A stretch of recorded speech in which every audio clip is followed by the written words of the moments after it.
Marcus's tattooed fist clenched so hard his knuckles turned white. The waitress had just ripped the menu from his mother's trembling hands, her voice dripping with contempt as Eleanor's confused eyes filled with tears. At 6'5" and 250, Marcus could snap this woman in half. His Hell's Angels instincts screamed at him to make her regret every cruel word. But then Katie's hand rose, and for one terrible second, it looked like she was going to strike his 78-year-old mother. The entire diner held its breath. Marcus rose from his seat like a storm gathering force, and the fear in Katie's eyes told him she finally understood what she'd unleashed. Before we continue, please subscribe to our channel and comment below with your city so I can see how far this story travels. Now, let's see what happens next. Marcus Sullivan had learned to control his anger. 20 years of meditation, therapy, and his mother's patient love had transformed him from the rage-filled biker who'd terrorized Portland's streets into someone who could walk into a church without people crossing themselves. But watching Katie Ross treat Eleanor like garbage was testing every ounce of that hard-won control. "I don't understand," Eleanor whispered, her voice breaking. "Why is she upset with me?" Marcus's jaw tightened. "She's not upset with you, Mom. She's just having a bad day." "But I didn't do anything wrong, did I?" Eleanor's blue eyes searched his face with the desperate confusion he'd seen 100 times since the Alzheimer's diagnosis. "I'm trying so hard to remember what I want to order." "You didn't do anything wrong." Marcus placed his hand over hers. "Not a single thing." Katie returned to their table, her order pad clutched like a weapon. The dark circles under her eyes couldn't hide the contempt burning in them. She'd been serving them for 8 months, and her hostility had grown with each visit, though Marcus couldn't understand why. "Are you ready yet?" Katie's tone could have stripped paint. "Or do we need another 20 minutes of confusion?" Eleanor flinched. Marcus felt his pulse spike. "We'll have the usual," he said, keeping his voice level. "Mom likes the blueberry pancakes with—" "I know what she orders," Katie interrupted. "She orders the same thing every single Sunday, then acts like she's never been here before. It's pathetic." The word hung in the air like poison. Marcus felt something shift inside him. The old darkness stirred, the part of him that used to solve problems with his fists. He'd buried that man deep, but he could feel him clawing his way back to the surface. "Watch your mouth," he said quietly. Too quietly. Katie's eyes flashed. "Or what? You'll threaten me?" Typical biker trash, using intimidation to— "I'd like tea, please," Eleanor interjected, her voice small and uncertain. "If that's not too much trouble. I'm sorry if I'm being difficult." "You're not being difficult, Mom." Marcus never took his eyes off Katie. "She's the one with the problem." "I don't have a problem," Katie shot back. "I have customers who take up space for hours, order the cheapest thing on the menu, and make everyone's life harder with their—" "Finish that sentence." Marcus stood up slowly, his full height unfolding like a threat. "Go ahead and finish it." Katie stepped back, but her chin lifted defiantly. "With their constant neediness. There, I said it. Some people can't handle their own lives, so they make it everyone else's responsibility." Eleanor's hand shook as she reached for her water glass. She knocked it over instead, and water spread across the table in a widening pool. Her face crumpled. "Oh no, I'm so sorry, I didn't mean to—" Eleanor's voice cracked. "I'm making such a mess. I'm so sorry." "It's okay, Mom." Marcus grabbed napkins, dabbing at the spill. "It's just water." Katie didn't move to help. She stood there, watching Eleanor's distress with something that looked almost like satisfaction. That's when Marcus saw it. The raised hand. Katie's fingers curled, her arm tensing, and for one heartbreaking second, it looked exactly like she was about to strike his mother. The diner exploded into motion as Marcus surged forward, his chair clattering backward. His hand shot out and caught Katie's wrist in midair, his grip iron but controlled. He towered over her, every muscle in his body coiled tight. "Don't." The word came out like gravel. "Don't you dare." Katie's eyes went wide with fear. Real, genuine terror. The order pad fell from her other hand, hitting the floor with a slap that echoed in the sudden silence. Every conversation in the diner had stopped. Forks hung suspended halfway to mouths. The sizzle from the kitchen seemed muted, like someone had turned down the volume on the entire world. "Marcus, please." Eleanor's voice cut through the tension. "Please, son. You're scaring me." Those words hit him like cold water. Marcus released Katie's wrist and stepped back, his breathing hard. He could feel everyone staring at him. The tattooed ex-Hell's Angel who'd just grabbed a young waitress. Never mind that she'd been about to hit an elderly woman. Never mind the cruelty in her words. All they saw was the scary biker and the frightened girl. The story of his life. Katie rubbed her wrist, her face pale, but her eyes still defiant. "You just assaulted me," she said, her voice shaking. "Everyone saw it." "I stopped you from hitting my mother," Marcus corrected, forcing calm into his voice. "Everyone saw that, too." "I wasn't going to hit her. I was just—" Katie stopped, seeming to realize she had no good explanation for the gesture. "You were just what?" Marcus demanded. "Gesturing aggressively at a confused 78-year-old woman? That's your defense?" "Marcus, please," Eleanor said again, her voice trembling. "Let's just go. I'm not hungry anymore." Marcus looked at his mother. Really looked at her. Eleanor's hands were clasped tightly in her lap, her shoulders hunched as if trying to make herself smaller. Her eyes darted between him and Katie, full of confusion and fear. This was supposed to be their peaceful Sunday morning tradition, and he'd turned it into a scene. "Yeah," he said finally. "Let's go, Mom." He helped Eleanor out of the booth, his movements gentle despite the adrenaline still coursing through him. As he guided her toward the door, he heard Katie's voice behind them. "Don't come back," she called out. "We don't serve people like you here." Marcus stopped, turned, looked at her across the diner. "People like us?" he asked quietly. "You mean a son taking care of his sick mother?" "Yeah, I can see how that would bother someone like you." Katie's face flushed red. "Someone like me? You don't know anything about me." "I know enough." Marcus paused at the door. "I know you're angry at the world and taking it out on people who don't deserve it. I know that pain in your eyes, because I used to see it in my own mirror every morning." Something flickered across Katie's face. Surprise, maybe, or recognition. "I also know," Marcus continued, his voice softer now, "that hurt people hurt people. So whatever's eating you up inside, I hope you find a way to heal before it destroys you."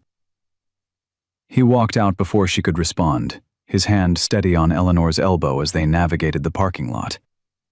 The morning sun felt too bright, too cheerful for the storm of emotions churning inside him. Eleanor moved slowly beside him, her steps uncertain on the asphalt. "I made you angry," Eleanor said suddenly.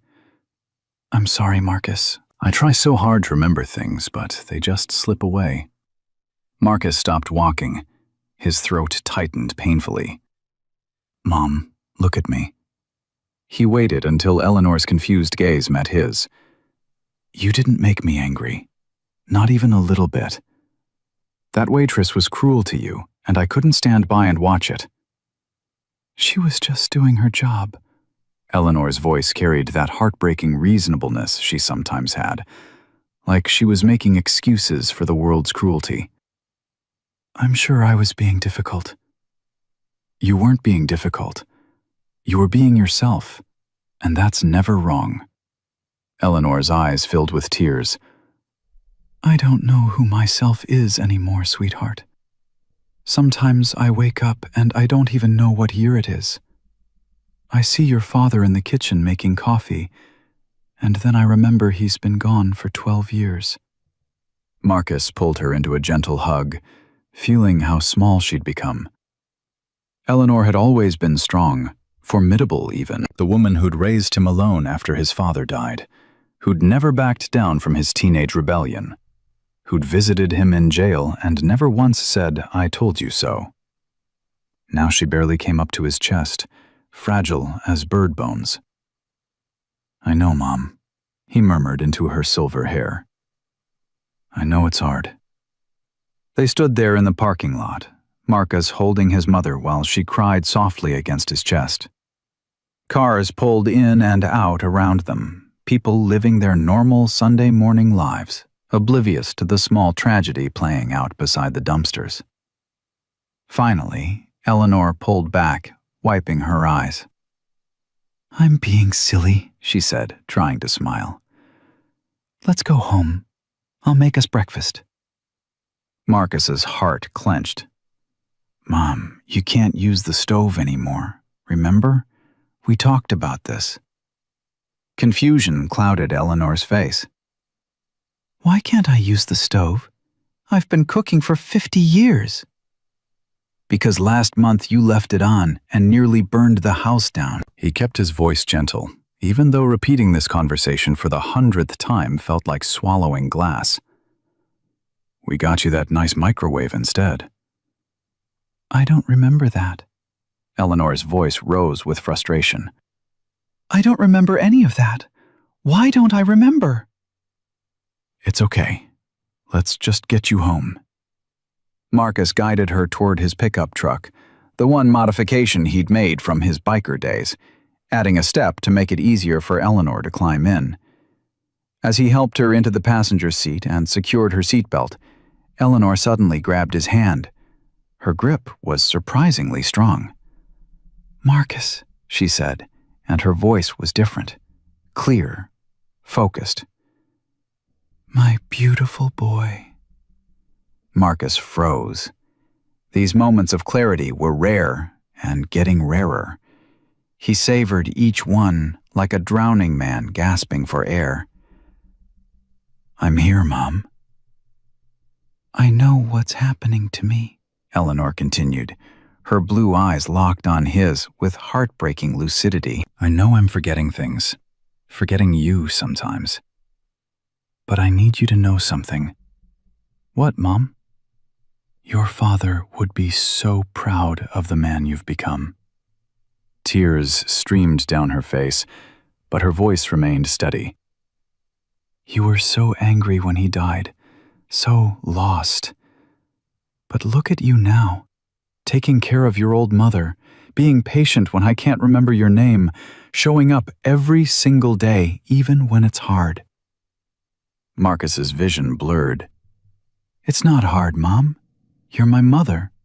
It is hard, Eleanor insisted. Don't lie to spare my feelings. I know how hard this is.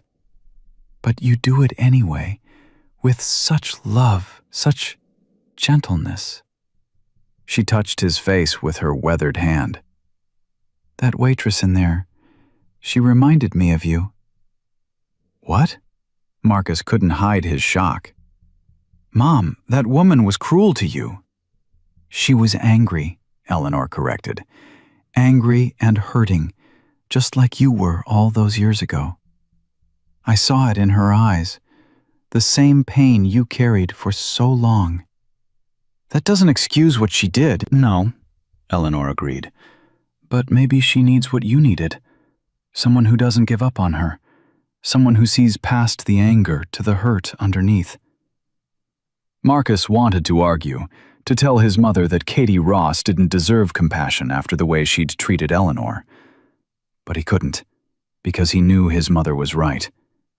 He'd been exactly like Katie once, lashing out at everyone, pushing away anyone who tried to help, convinced the world was against him. If his mother had given up on him back then, who knows where he'd be? Probably dead or in prison. "I'll think about it," he said finally. Eleanor smiled, that radiant smile that had survived despite everything the disease had taken from her. "That's my boy." Then, like a light switch flipping, the clarity faded from her eyes. She looked around the truck's interior with confusion. "Where are we going?" she asked. "Did we already eat breakfast?" Marcus swallowed the lump in his throat. "We're going home, Mom. We'll have breakfast there." "Oh, good. I'm starving." Eleanor settled back in her seat, humming softly to herself. Marcus stood outside the truck for a moment, one hand on the doorframe, trying to compose himself. The morning had gone from peaceful to catastrophic in the span of minutes, and he felt emotionally wrung out. But more than that, he felt confused. His mother's words kept echoing in his head. "That waitress reminded me of you." Could it be true? Was Katie Ross just another broken person lashing out at the world, the way he'd been 20 years ago? Marcus looked back at the diner. Through the window, he could see Katie moving between tables, her shoulders tense, her movements sharp and angry. Even from here, he could read the misery in her body language. His phone buzzed. A text from his sponsor, Derek. "How's Sunday breakfast?" Marcus typed back. "Complicated. Call you later." He climbed into the truck and started the engine. But before pulling out, he took one more look at the diner. Katie stood at the window, staring out at nothing. For just a second, her mask of anger slipped, and Marcus saw something else underneath, something raw and wounded. His mother's voice came from beside him, singing softly. "Amazing grace, how sweet the sound that saved a wretch like me." Marcus put the truck in gear and drove home, but he couldn't shake the image of Katie's face from his mind, or his mother's words about seeing past the anger to the hurt underneath. The drive took 15 minutes, but it felt longer. Eleanor sang the entire way, cycling through the same verse of the hymn over and over, sometimes forgetting the words halfway through and starting again. Marcus had learned not to correct her, to let her find comfort in whatever fragments of memory remain. When they pulled into the driveway of the small ranch house Eleanor had lived in for 40 years, she looked at it with wonder. "What a lovely house," she said. "Is this where we're visiting?" "This is your house, Mom. You've lived here since 1984. Eleanor's face scrunched up, trying to process this information. "I have? I don't remember moving here." "That's okay." Marcus helped her out of the truck. "Let's get you inside." The house smelled like lavender and old books, familiar scents that usually calmed Marcus, but today everything felt off balance. He settled Eleanor in her favorite armchair and turned on the television to one of those old movie channels she liked, even though she rarely followed the plots anymore. "I'll make us some breakfast," he said. "Oh, don't go to any trouble for me, dear." Eleanor patted his hand absently, her attention already captured by the black and white film flickering across the screen. In the kitchen, Marcus scrambled eggs and made toast, his movements automatic. His mind kept drifting back to the diner, to the confrontation, to the look in Katie's eyes when he'd grabbed her wrist. He'd seen fear there, yes, but something else too. Something that made his mother's words ring true. His phone rang. Derek. "Hey, man," Marcus answered, cradling the phone against his shoulder while he plated the eggs. "You sounded stressed in that text. What happened?" Marcus explained the situation at the diner, from Katie's cruelty to his own near-violent response, to his mother's unexpected wisdom in the parking lot. Derek listened without interrupting, a skill he'd perfected in his 20 years of sobriety sponsorship. "So what are you going to do?" Derek asked when Marcus finished. "I don't know. Part of me wants to file a complaint with the diner manager, get her fired. And the other part? Marcus sighed. The other part keeps hearing my mom say that Katie reminded her of me. And I keep thinking about how many people wanted to give up on me when I was at my worst. But your mother never did. No, she never did. Marcus looked through the doorway at Eleanor, who was humming along to the movie, completely content in this moment. Even when I was at my absolute worst, stealing, fighting, living that biker life, she kept showing up, kept loving me, kept believing I could be better. Sounds like you already know what you need to do. I don't even know where to start, Derek. That woman hates me, hates my mother. She doesn't hate your mother, Derek said quietly. She hates something. Maybe herself, maybe her life, maybe her past. But it's not about you or Eleanor. Marcus carried the plates to the living room and set one on the TV tray beside his mother's chair. Eleanor looked at it with delight. Oh, how wonderful! Breakfast! Did I make this? I made it for you, Mom. You're such a good boy. Eleanor picked up her fork with trembling hands. Your father and I are very proud of you. Marcus felt the familiar ache in his chest, but smiled anyway. Thanks, Mom. After he hung up with Derek, Marcus sat in the chair across from his mother, eating his eggs without tasting them. The black and white movie played on, some Cary Grant film Eleanor had probably seen 100 times. His phone buzzed again, this time a text from his sister Jennifer in Seattle. How's Mom today? Marcus hesitated, then typed, Same. Good moments and hard ones. We had an incident at the diner. 3 dots appeared, then, What kind of incident? He gave her the brief version, leaving out his own near-violent reaction. Jennifer's response came quickly. File a complaint. That's elder abuse. Marcus stared at the text. Technically, she was right. What Katie had done could qualify as elder abuse, but something in him resisted the idea of getting her in trouble, and he wasn't sure why. Maybe it was his mother's words. Maybe it was something else. He texted back, I'll handle it. Jennifer, don't go all Hell's Angel on her, Marcus. You've worked too hard to throw it away. He smiled despite himself. I'm not going to hurt her, but I am going to talk to her. The rest of Sunday passed in the familiar rhythm of Eleanor's care. Lunch, medication, a walk around the block that took 20 minutes because Eleanor stopped to examine every flower, every bird, like she was seeing them for the first time. In a way, she was.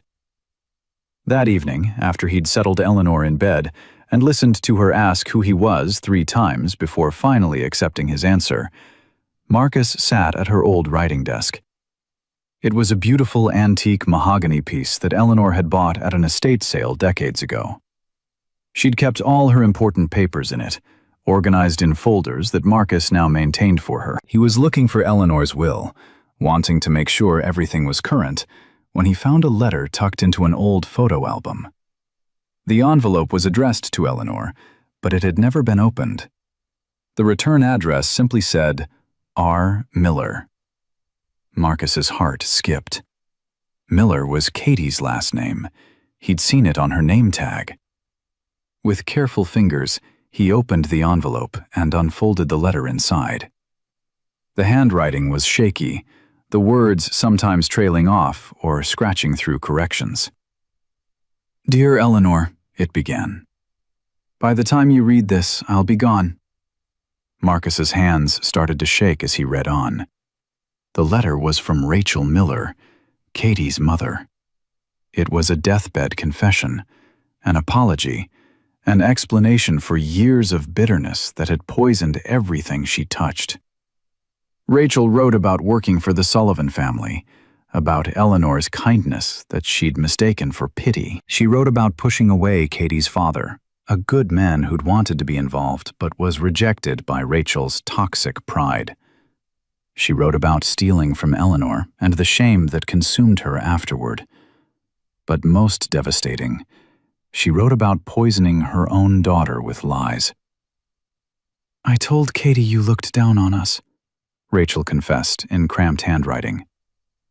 "I told her rich people like you were the enemy, that your kindness was just another way to feel superior. I taught my daughter to hate you before she ever met you, and I can never take that back." The letter went on, becoming more difficult to read as Rachel's strength apparently waned. "Katie grew up bitter because I was bitter, angry because I was angry. I gave her nothing but resentment and rage, and now I'm dying knowing that's my legacy to her. I'm so sorry, Eleanor. For everything. For the theft, for the lies, for turning my beautiful daughter into a version of my worst self." The letter ended with a plea. "If you ever meet Katie, please don't judge her too harshly. She's only living out the poison I put in her heart. Maybe you can show her what I never could, that kindness doesn't always have strings attached." Marcus read the letter 3 times, each reading bringing new understanding. Katie's hostility wasn't random. It was learned behavior, passed down from a mother who'd been drowning in her own pain. He thought about Eleanor, sleeping peacefully in the next room, a woman who'd extended kindness to Rachel Miller, only to have it thrown back in her face. A woman who'd created a college fund for little Katie, only to have Rachel disappear with the child before it could be used. And he thought about Katie Ross, a young woman who'd been raised on lies and bitterness, who had no idea her entire worldview was built on her mother's twisted perceptions. The revelation settled over him like a weight. This changed everything. Marcus carefully folded the letter and placed it back in the envelope. He sat there in the dim light of the desk lamp, listening to his mother's soft snoring from the bedroom, and felt the path forward crystallize in his mind. He couldn't fix Rachel Miller's mistakes. She was dead and gone, her damage done. But Katie was still alive, still young enough to change, still capable of healing if someone gave her the chance, the way his mother had given him a chance. Marcus pulled out his phone and sent a text to Derek. "I found something. I need to tell you about it. Can we meet tomorrow?" Derek's response was immediate. "My office, 9 a.m. You okay?" Marcus looked at the envelope, thinking about the twisted chain of pain that connected his mother to Rachel, to Katie. "Not yet," he typed back. "But I'm working on it." Derek's office smelled like coffee and old books, a combination Marcus had come to associate with clarity. He sat in the worn leather chair across from his sponsor's desk, the letter from Rachel Miller heavy in his jacket pocket. "You look like you didn't sleep," Derek observed, pouring 2 cups of coffee. "I didn't." Marcus accepted the cup. "I kept thinking about this letter, about Katie, about what my mom said." "Let me see it." Marcus handed over the envelope. Derek read in silence, his expression growing more troubled with each paragraph. When he finished, he set the letter down and leaned back in his chair. "This is heavy, Marcus. Really heavy." "I know." "What are you planning to do with it?" Marcus ran his hand over his face. "I need to talk to Katie. Show her this. She deserves to know the truth about her mother." Derek's eyebrows rose. "You think she's going to believe you? The man she thinks assaulted her yesterday?" "Probably not." Marcus stared into his coffee. "But I have to try. My mom saw something in Katie, Derek. Something worth saving." "Your mom sees good in everyone. It's her superpower." "Exactly. And she was right about me when everyone else gave up." Marcus met Derek's eyes. "What if Katie's the same? What if all that anger is just covering up pain?" Derek sighed. "You know I support you, man. But this could go sideways fast. She could file charges from yesterday. She could tell you to go to hell. She could... I know the risks. Do you? Derek leaned forward. Because I remember when you first got sober. Remember how you reacted when people tried to help? You threw a chair through my window. Marcus winced at the memory. I replaced that window. After 3 months of me not giving up on you? Derek's voice softened.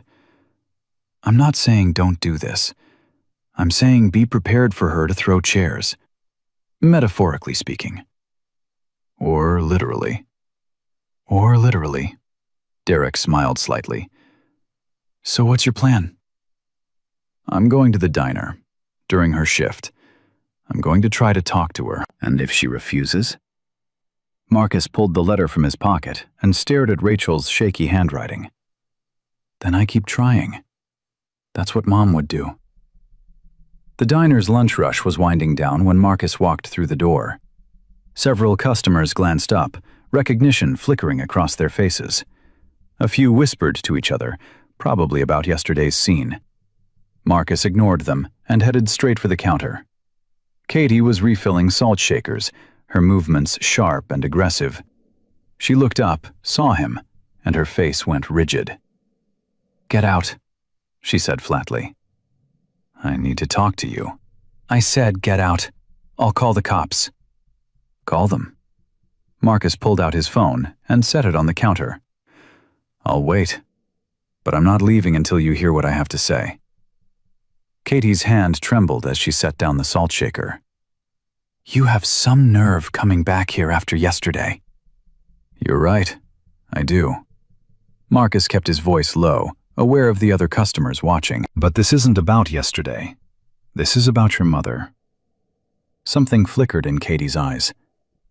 What about my mother? Rachel Miller. She worked for my family 28 years ago. Katie's face went pale. How do you know her name? Because she left something for my mother before she died. Something you need to see. I don't need to see anything from you. But Katie's voice had lost its sharp edge. She sounded uncertain now, almost frightened. Marcus pulled the envelope from his pocket and placed it on the counter between them. This is a letter your mother wrote to mine. Read it. Katie stared at the envelope like it might bite her. Why would my mother write to your mother? Because she owed her an apology. Because she needed to tell the truth before she died. The truth about what? Katie's voice rose. About how your rich family treated her like garbage? About how they looked down on her? Is that what she told you? Yes. Katie's hands balled into fists. She told me everything. How they made her feel worthless. How they... She lied to you, Katie. The words hung in the air like a slap. Katie's face flushed red. You don't know what you're talking about. Read the letter. No. Katie, please. I said no! She grabbed the envelope and threw it back at him. It hit his chest and fell to the floor. Get out of my diner before I call the police. Marcus bent down and picked up the letter. When he straightened, he saw tears in Katie's eyes, quickly blinked away. I'm not your enemy, he said quietly. Neither was my mother. But you won't know that until you read what Rachel wrote. My mother's name is Mom, not Rachel. And she didn't lie to me. Then prove it. Read the letter and prove me wrong. Katie's jaw clenched. For a long moment, they stared at each other across the counter. Finally, she snatched the envelope from his hand. Fine. I'll read your stupid letter. Then you leave and never come back. Deal. Katie ripped open the envelope and pulled out the pages. Marcus watched her eyes scan the first few lines. Her expression shifted from anger to confusion to something harder to define. This is fake, she said, but her voice wavered. It's not. My father didn't want anything to do with us. She told you what she needed you to believe so you wouldn't blame her for pushing him away. Katie's hands started shaking. She read further, her breathing becoming shallow and quick. When she reached the part about the college fund, she made a small, wounded sound. "No," she whispered. "No, this can't be right." "I'm sorry, Katie." She looked up at him, her eyes swimming with tears. "You're lying. This whole thing is fake. You made this up to what? Make you feel bad? Get revenge?" Marcus shook his head. "I'm showing you this because my mother asked me to see past your anger to the hurt underneath. And because you deserve to know the truth." Katie's face crumpled. She turned away, one hand pressed to her mouth, shoulders shaking with silent sobs. The other customers had gone quiet, watching the drama unfold. Marcus stood there, feeling helpless. He wanted to comfort her, but knew his presence would only make things worse. "Katie?" An older waitress approached, concern on her face. "Honey, are you okay?" "I'm fine, Linda." Katie's voice was muffled. "Just give me a minute." Linda shot Marcus a disapproving look. "Maybe you should go, sir." "Yeah." Marcus pulled a business card from his wallet and set it on the counter. "Katie, when you're ready to talk, call me. I'll answer any questions you have." He walked out before she could respond, feeling the weight of a dozen judging stares on his back. The card sat on the counter for 2 hours before Katie touched it. She'd locked herself in the employee bathroom after Marcus left, crying until she had no tears left. Now her shift was over, and she was sitting in her car in the parking lot, rereading Rachel's letter for the 5th time. Each reading made it worse. Each paragraph stripped away another piece of the foundation Katie's life was built on. Her mother had lied. About everything. Katie pulled out her phone and stared at Marcus's card.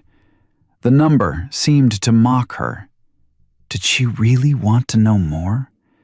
Did she want to hear how wrong she'd been, how much damage she'd done based on her mother's twisted version of reality? Her thumb hovered over the dial button. A knock on her window made her jump. She looked up to see Linda standing there, concern etched on her weathered face.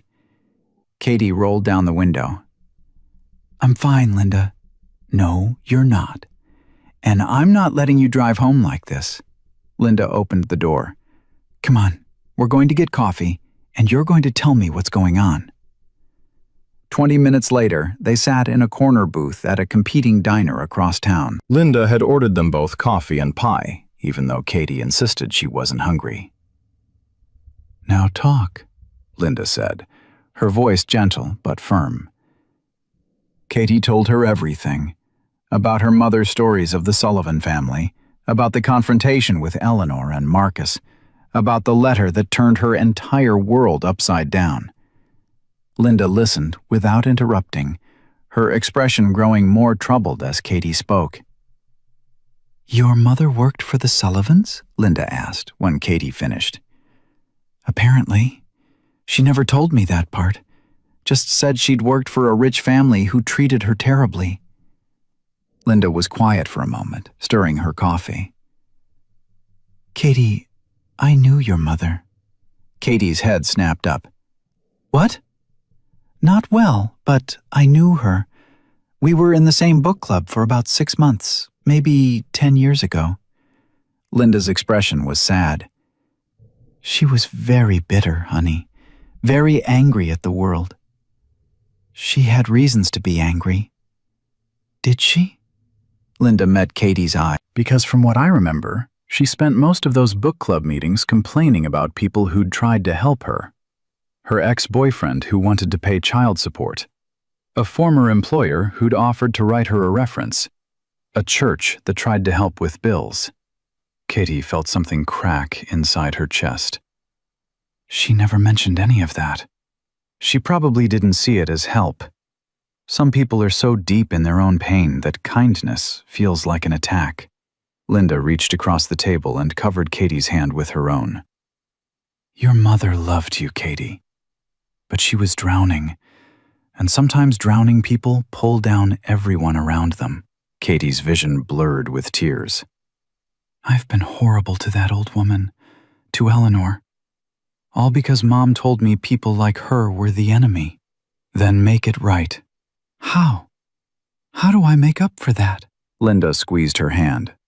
You start by calling that number on the card in your pocket. You talk to Marcus Sullivan. You hear the whole truth, no matter how much it hurts, and then you decide who you want to be from here on out. Katie drove home in a daze, Linda's words echoing in her head. Her apartment was small and dark, filled with her mother's old furniture and photographs. She'd kept everything exactly as Rachel left it, like a shrine to a woman who, maybe, didn't deserve one. She looked at a photo on the wall, her mother, in her late 20s, holding a baby Katie, unsmiling even then. Katie had always thought her mother looked strong in that picture, defiant. Now she just looked angry. How many lies had Rachel told her? How many times had Katie pushed people away because her mother taught her that everyone had ulterior motives? Her phone buzzed. A text from the diner manager. Katie, we need to talk about what happened today. Come in early tomorrow. Katie's stomach dropped.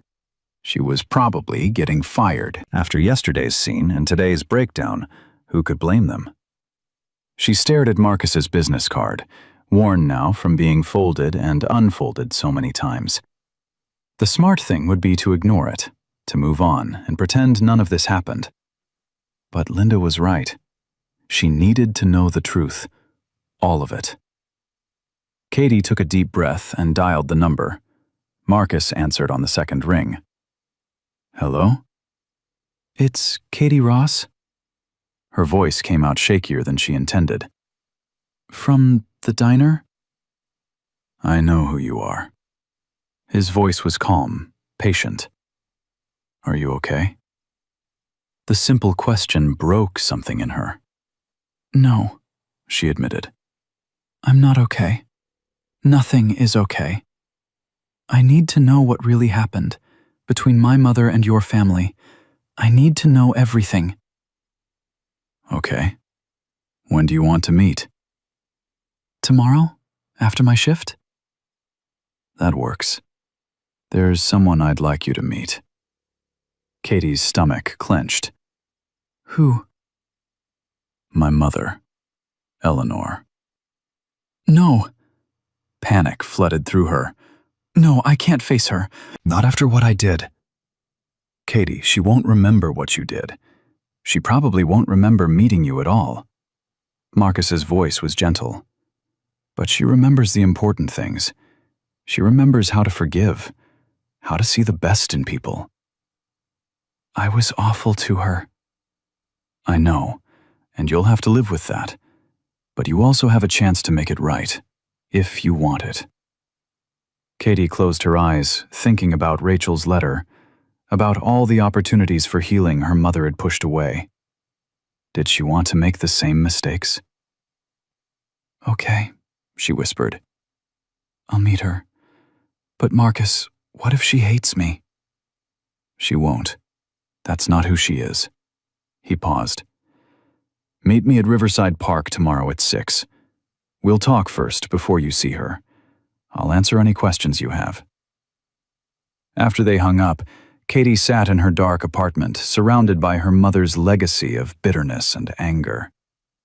She thought about the college fund Rachel had never told her about, the father who'd wanted to be involved, the kindness that had been reframed as condescension. How different would her life have been if Rachel had told the truth, if she'd accepted help instead of rejecting it, if she'd taught Katie to see good in people instead of assuming the worst. Katie pulled out a notebook and began writing, not to Rachel, her mother was dead and gone, but to herself, to the person she'd been and the person she might become. Dear Katie, she wrote, today you learned that everything you believed was a lie. Today you learned that your anger, your bitterness, your hatred, none of it was really yours. It was inherited, passed down like a disease. But it doesn't have to define you. You can choose something different. You can choose to heal. The words flowed faster, years of pain and confusion pouring onto the pages. She wrote until her hand cramped, until the first light of dawn crept through her windows. When she finally stopped, Katie felt lighter somehow. Still hurt, still confused, but lighter. She looked at Rachel's photo again, and for the first time in her life, she felt something other than worship for her mother. She felt pity. Rachel had been so consumed by her own pain that she'd poisoned her daughter's chance at happiness.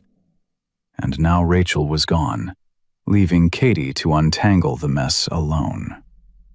Except she wasn't alone.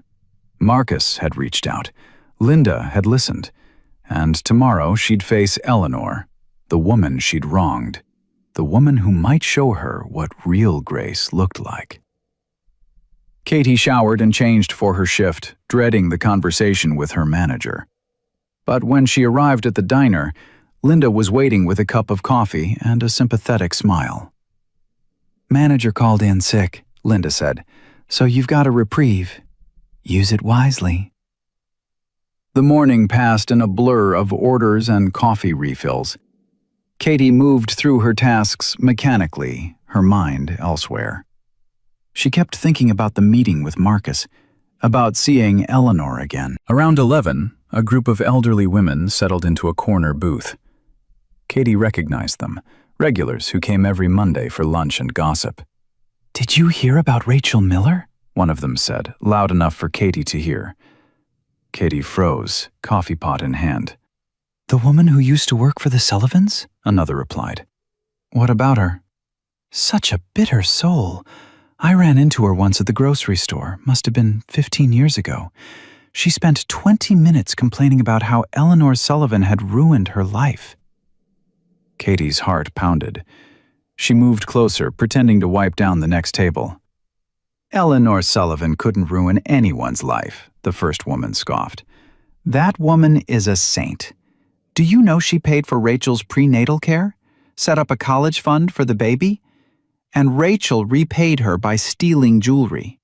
"I heard Eleanor didn't press charges," a third woman added. "Said Rachel needed help, not punishment. But Rachel took the baby and left town anyway." "Pride," the first woman said, shaking her head. "Foolish pride.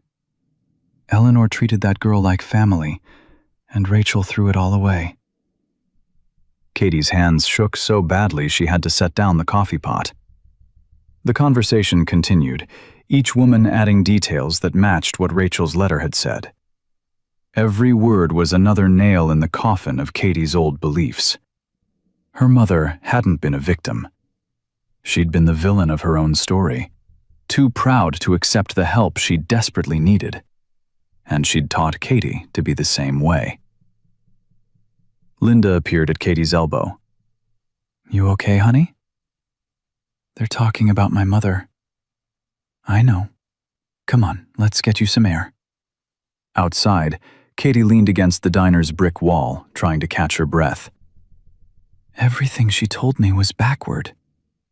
Eleanor Sullivan was trying to help her, and Mom made her the enemy." Hurt people," Linda said quietly.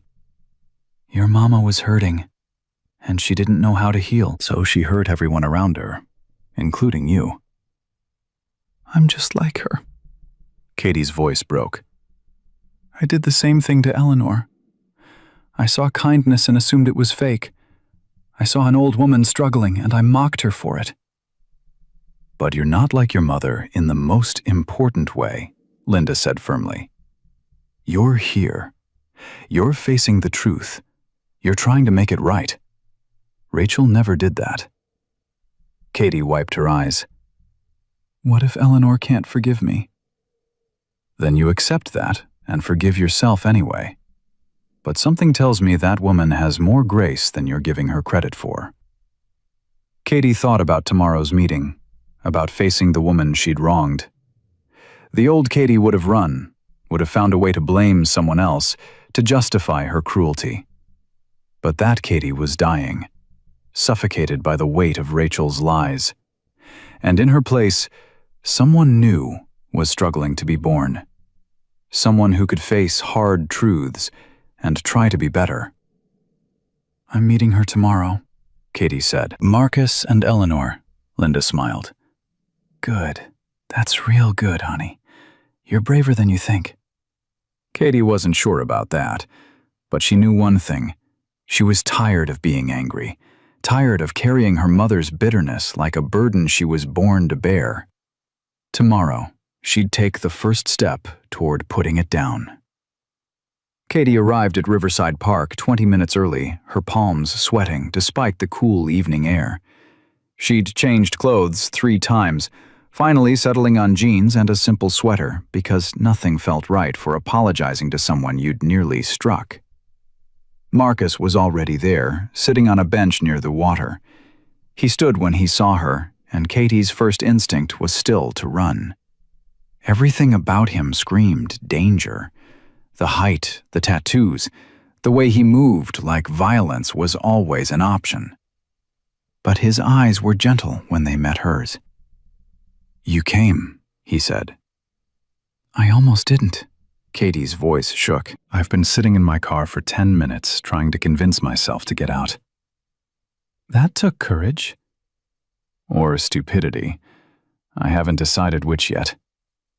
Marcus gestured to the bench. "Sit. We should talk before I take you to see Mom." Katie sat, keeping distance between them, her hands twisted in her lap, a nervous habit she'd had since childhood. "I read the letter again. About 6 more times. And I don't know what to believe anymore." She looked at him, tears already threatening.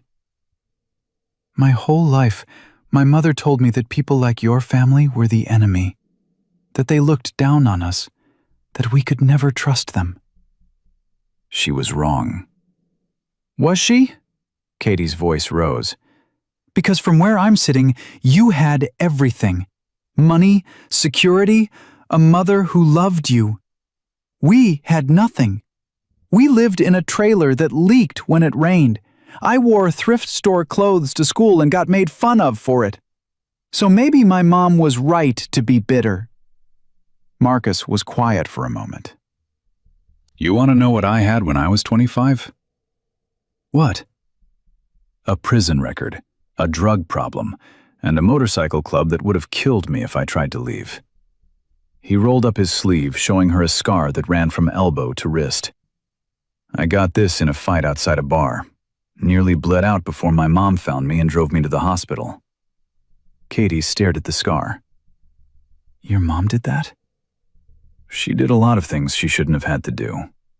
Bailed me out of jail more times than I can count. Let me move back home when I had nowhere else to go.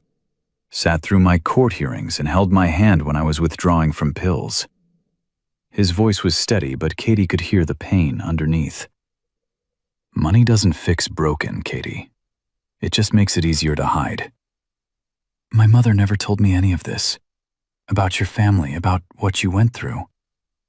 "She probably didn't know. She left before I really went off the rails." Marcus looked out at the water. "But here's what she did know. My mother tried to help her. Paid for doctor visits when Katie was pregnant with you, set up a college fund, offered to write references for better jobs." "Why?" Katie's voice cracked. "Why would she do all that?" "Because that's who Eleanor is. She sees someone struggling and she helps. No strings, no conditions, just kindness." Katie's tears spilled over. "And my mother threw it all away." "Your mother was drowning in her own pain, Katie. Sometimes people push away the very thing that could save them because they don't believe they deserve saving." The words hit Katie like a physical blow.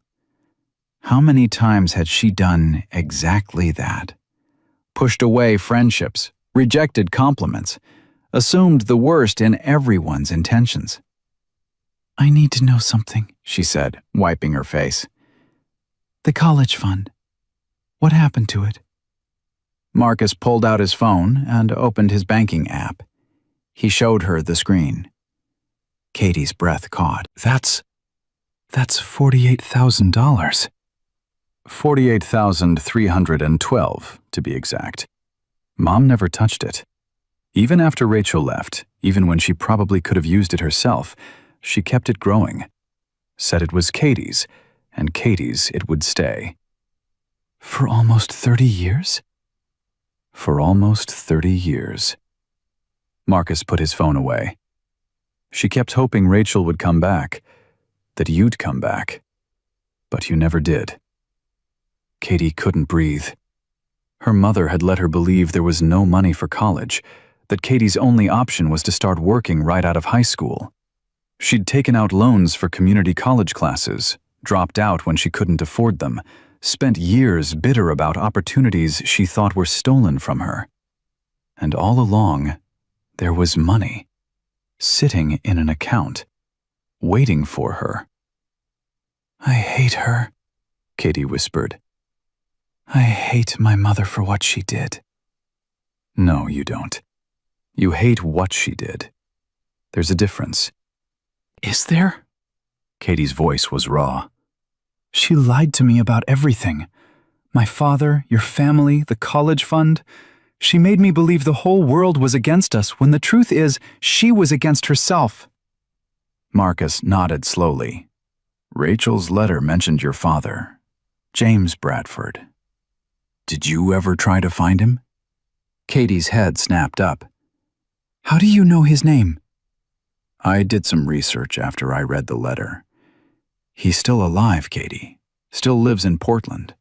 Never remarried. Never had other kids. The world tilted.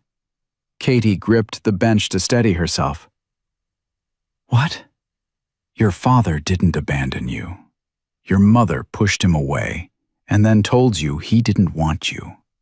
Marcus's voice was gentle but firm. He's been looking for you for years.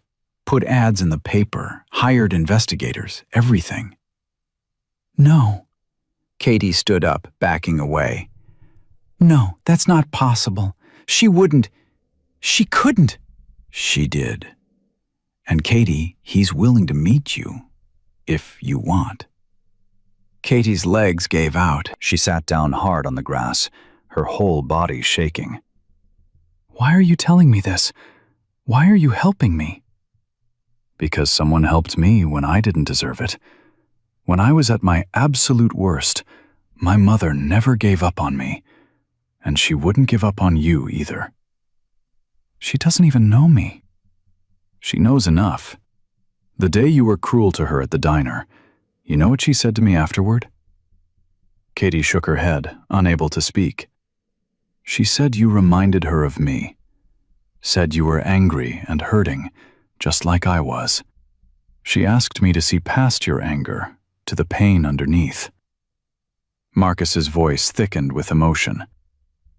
Even with Alzheimer's stealing her memories, she remembered how to love people who don't love themselves.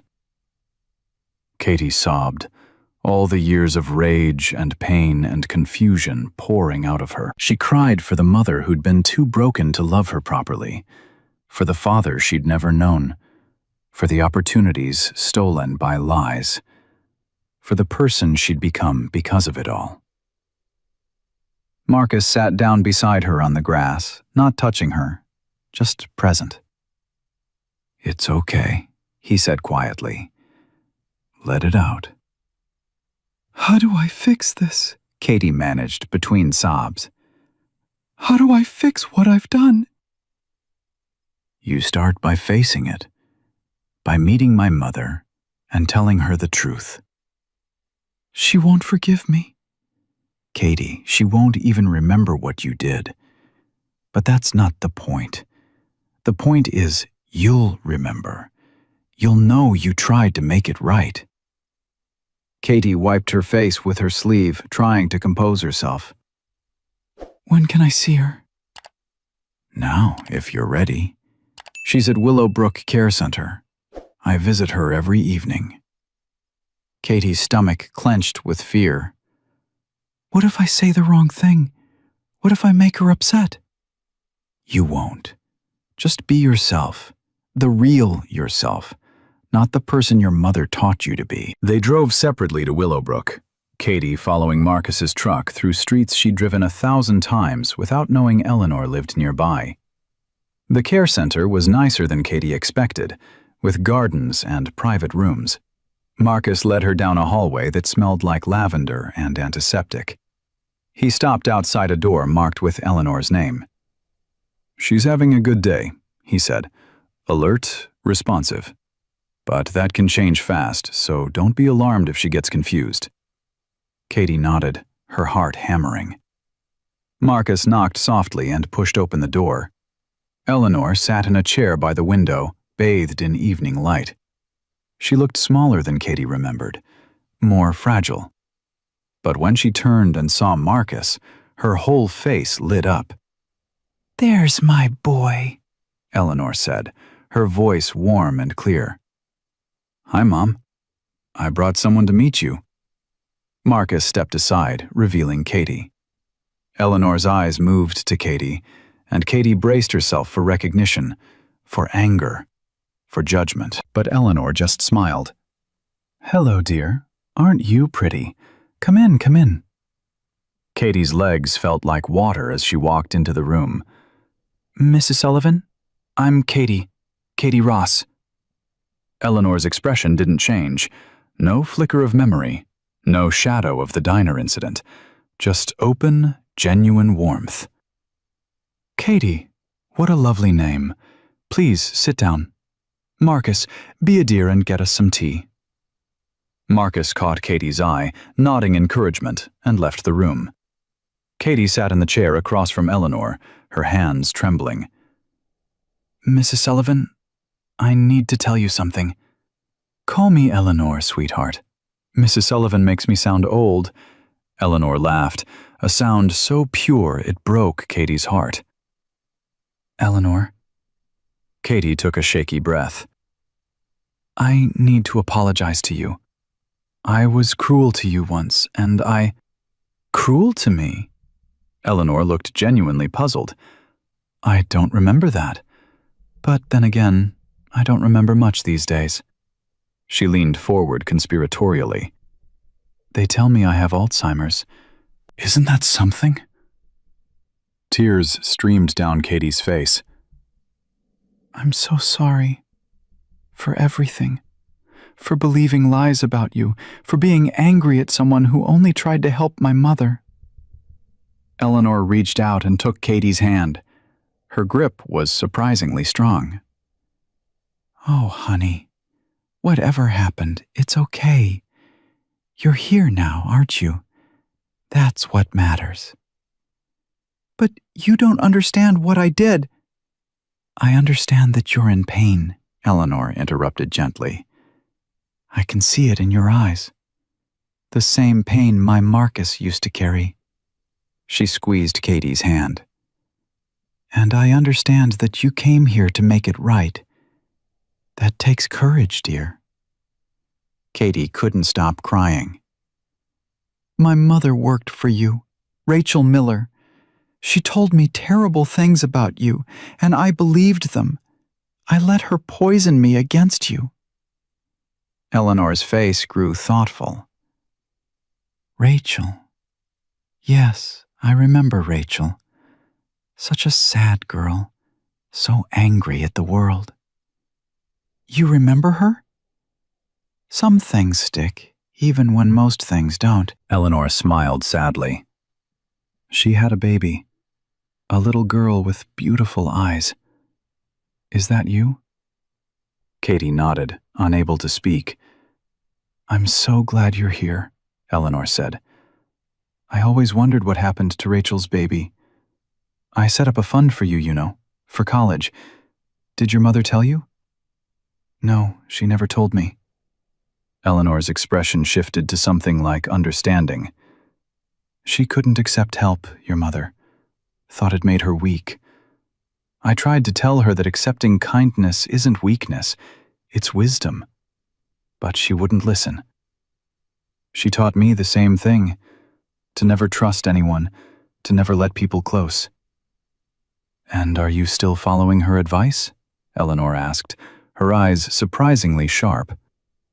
Katie thought about Marcus's patience, Linda's kindness, this moment right now with a woman who should hate her, but instead held her hand with genuine compassion. No, Katie whispered. I'm trying to learn something different. Good girl. Eleanor patted her hand, because life is too short to spend it angry and alone. I should know. I've forgotten most of my life, but I remember the important parts. And you know what those are? What? The moments when someone showed me kindness, the times I showed kindness to others.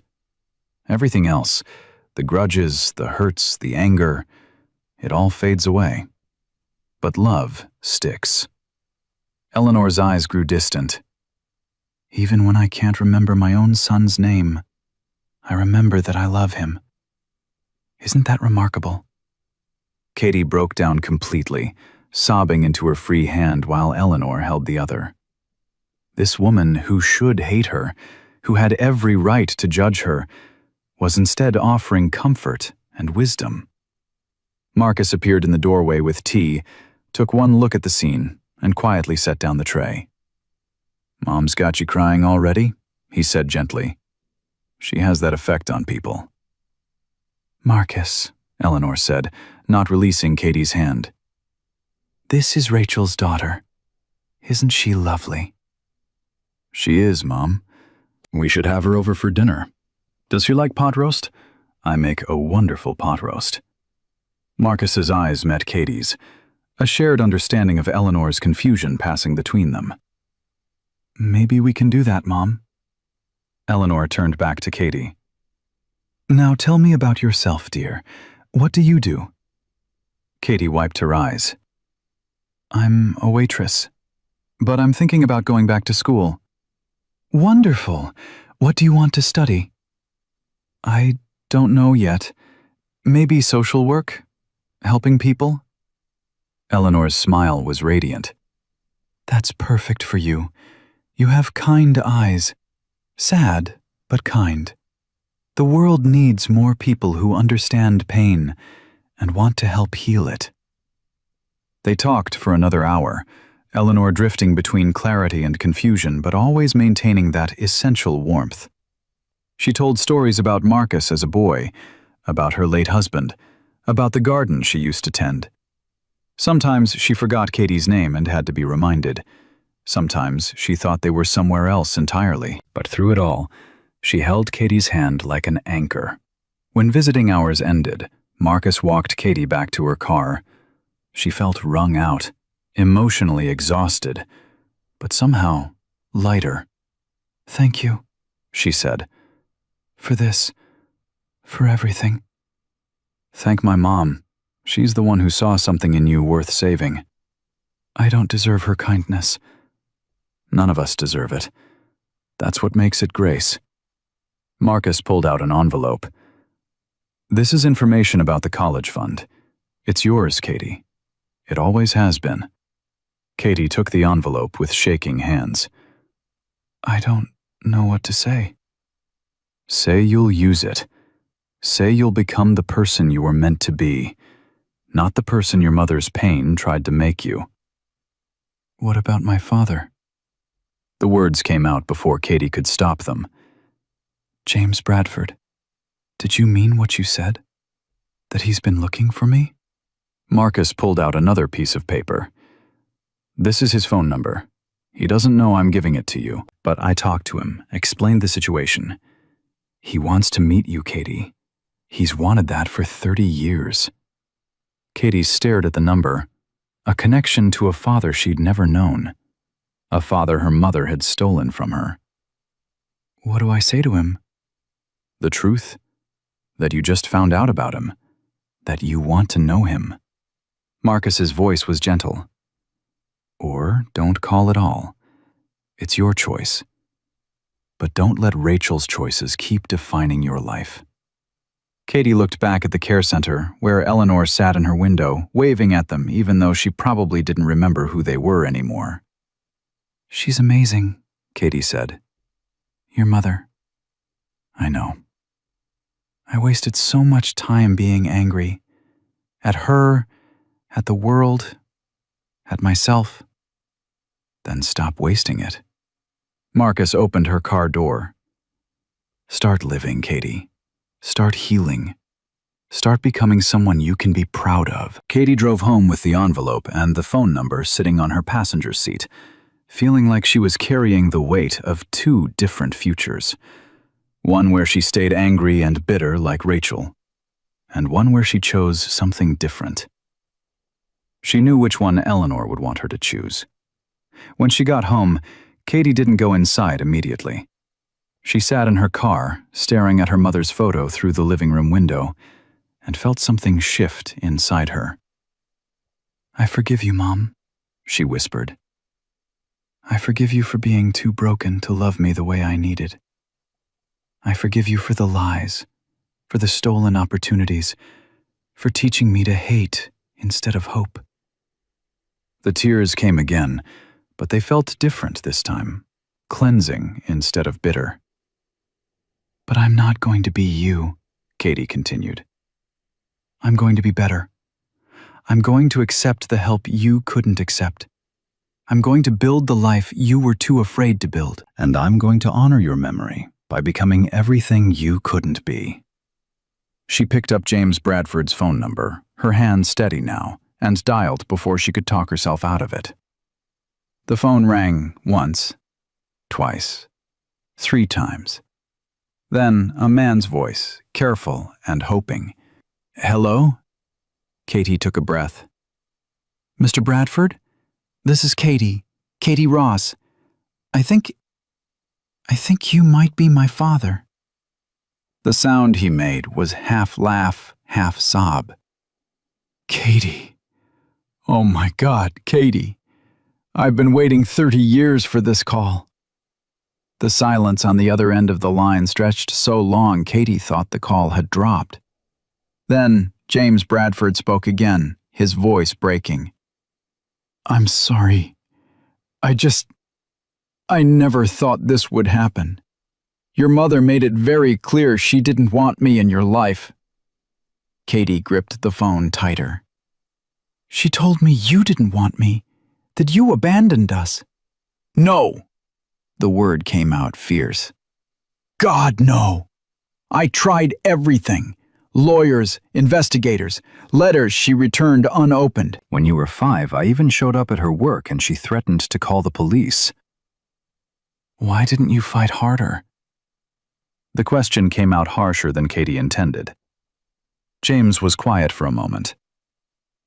Because your mother said if I kept trying, she'd disappear completely and I'd never find either of you. I believed her. So I backed off, but kept looking. Every birthday, every Christmas, I wondered where you were and if you were okay. Katie felt tears on her face again. I'm sorry. I shouldn't have said that. You have every right to be angry. At her, at me, at the whole situation. James's voice steadied. But Katie, if you're willing, I'd like to meet you. To try to be part of your life if it's not too late. It's not too late. The words felt like jumping off a cliff. I want that too. They agreed to meet for coffee the next morning. After Katie hung up, she sat in her car, shaking, unable to believe what she'd just done. 30 years of lies unraveling in a single phone call. Her phone buzzed, a text from Marcus. How'd it go with Eleanor? Katie typed back. Better than I deserved. I called my father. The 3 dots appeared immediately, then, that took guts. Proud of you. Katie stared at those words, proud of you, and realized no one had ever said them to her before. Not her mother, not her teachers, not anyone. She went inside and spent the next 3 hours packing up Rachel's belongings. Every photo, every piece of furniture, every reminder of the woman who'd taught her to hate. Katie wasn't throwing them away. She'd donate them, give them to people who needed them. But she couldn't heal in a shrine to bitterness. The next morning, Katie arrived at the coffee shop 30 minutes early. She'd changed outfits 4 times, practiced what to say in the mirror, and nearly canceled twice. When a tall man with graying hair walked in at exactly 9 o'clock, she knew it was him before he even looked around. James Bradford had her eyes, or she had his. The same green with gold flecks, the same shape. He spotted her and froze, his hand clutching the door handle. They stared at each other across the coffee shop, 30 years of absence compressed into a single moment. Then James crossed the room in quick strides and stopped at her table. "Katie," he said, and the way he said her name, like it was precious, like he'd been practicing it, broke something loose in her chest. "Hi," her voice came out small. Should we hug, or?" James pulled her into his arms before she could finish. He held her tight, one hand cradling the back of her head like she was 5 years old and afraid of thunderstorms. Katie felt his shoulders shake with silent sobs. "I'm sorry," he whispered. "I'm so sorry I wasn't there." Katie couldn't speak. She just held on to this stranger who was her father, feeling decades of absence trying to close in a single embrace. When they finally sat down, James couldn't stop looking at her. "You look like your mother," he said. "But you have my eyes, and my grandmother's chin." "Tell me about her, your grandmother." "She raised me after my parents died. Toughest woman I ever met, but with the biggest heart." James smiled. "She would have loved you." They talked for 3 hours, James filling in gaps Katie didn't even know existed. He told her about meeting Rachel at a community center, about their brief relationship, about how excited he'd been when Rachel got pregnant. "I wanted to marry her," James said. "Had a ring picked out and everything. But she said no. Said she didn't need me, didn't need anyone. I thought if I just kept showing up, kept proving I was serious, she'd change her mind. But she didn't." "No. The more I tried to help, the angrier she got, like my love was an insult." His hands wrapped around his coffee cup. I didn't understand it then. Took me years of therapy to realize she was fighting demons I couldn't see. Katie thought about Rachel's letter, about the bitterness that had consumed her mother. "I'm just like her, you know, angry, pushing people away, assuming the worst in everyone." "Are you?" James met her eyes. "Because the Katie I'm sitting with right now called a father she'd never met, showed up to meet him, and is trying to heal. That doesn't sound like someone who's given up." "I met someone," Katie said. "Eleanor Sullivan, the woman my mother used to work for. She has Alzheimer's and doesn't remember me being cruel to her, but she's showing me what real grace looks like." James's expression shifted. "Eleanor Sullivan. God, I haven't thought about her in years." "She tried to help your mother too. Rachel hated her for it." "You knew her?" "Not well, but I met her a few times when I was trying to see you. She was kind, offered to mediate between your mother and me, said maybe if Rachel saw we both wanted what was best for you." He stopped, shaking his head. "Rachel accused her of interfering and threatened to get a restraining order against both of us."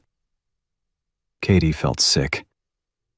"My mother destroyed everything good in her life." "She was sick, Katie. Not Alzheimer's sick, but sick in her soul. And I'm sorry she passed that sickness on to you. James reached across the table. But you don't have to stay sick. You can choose something different. Katie took his hand, feeling the connection of blood and DNA and 30 lost years. Will you help me? I don't know how to have a father, but I want to learn. I don't know how to have a daughter either, James admitted. But we'll figure it out together. They exchanged phone numbers, made plans for dinner that weekend, and when Katie left the coffee shop, she felt like she was walking on new legs, unsteady but hopeful. Her phone rang. Marcus. Hey, she answered. I just met my father. How was it? Overwhelming. Good. Terrifying. Katie laughed, surprised by the sound. All of it at once. Listen, I'm calling because Mom's having a rough day. She's confused and upset, and for some reason she keeps asking for Rachel. Marcus's voice was strained. I know it's a lot to ask, but would you come? I think seeing you might help. Katie didn't hesitate. I'm on my way. She arrived at Willowbrook 20 minutes later to find Marcus pacing outside Eleanor's room. His face was drawn, exhausted. She's been crying for an hour, he said. Keeps saying she needs to talk to Rachel, that she has to apologize for something. I've tried everything. Katie's heart clenched. Let me try.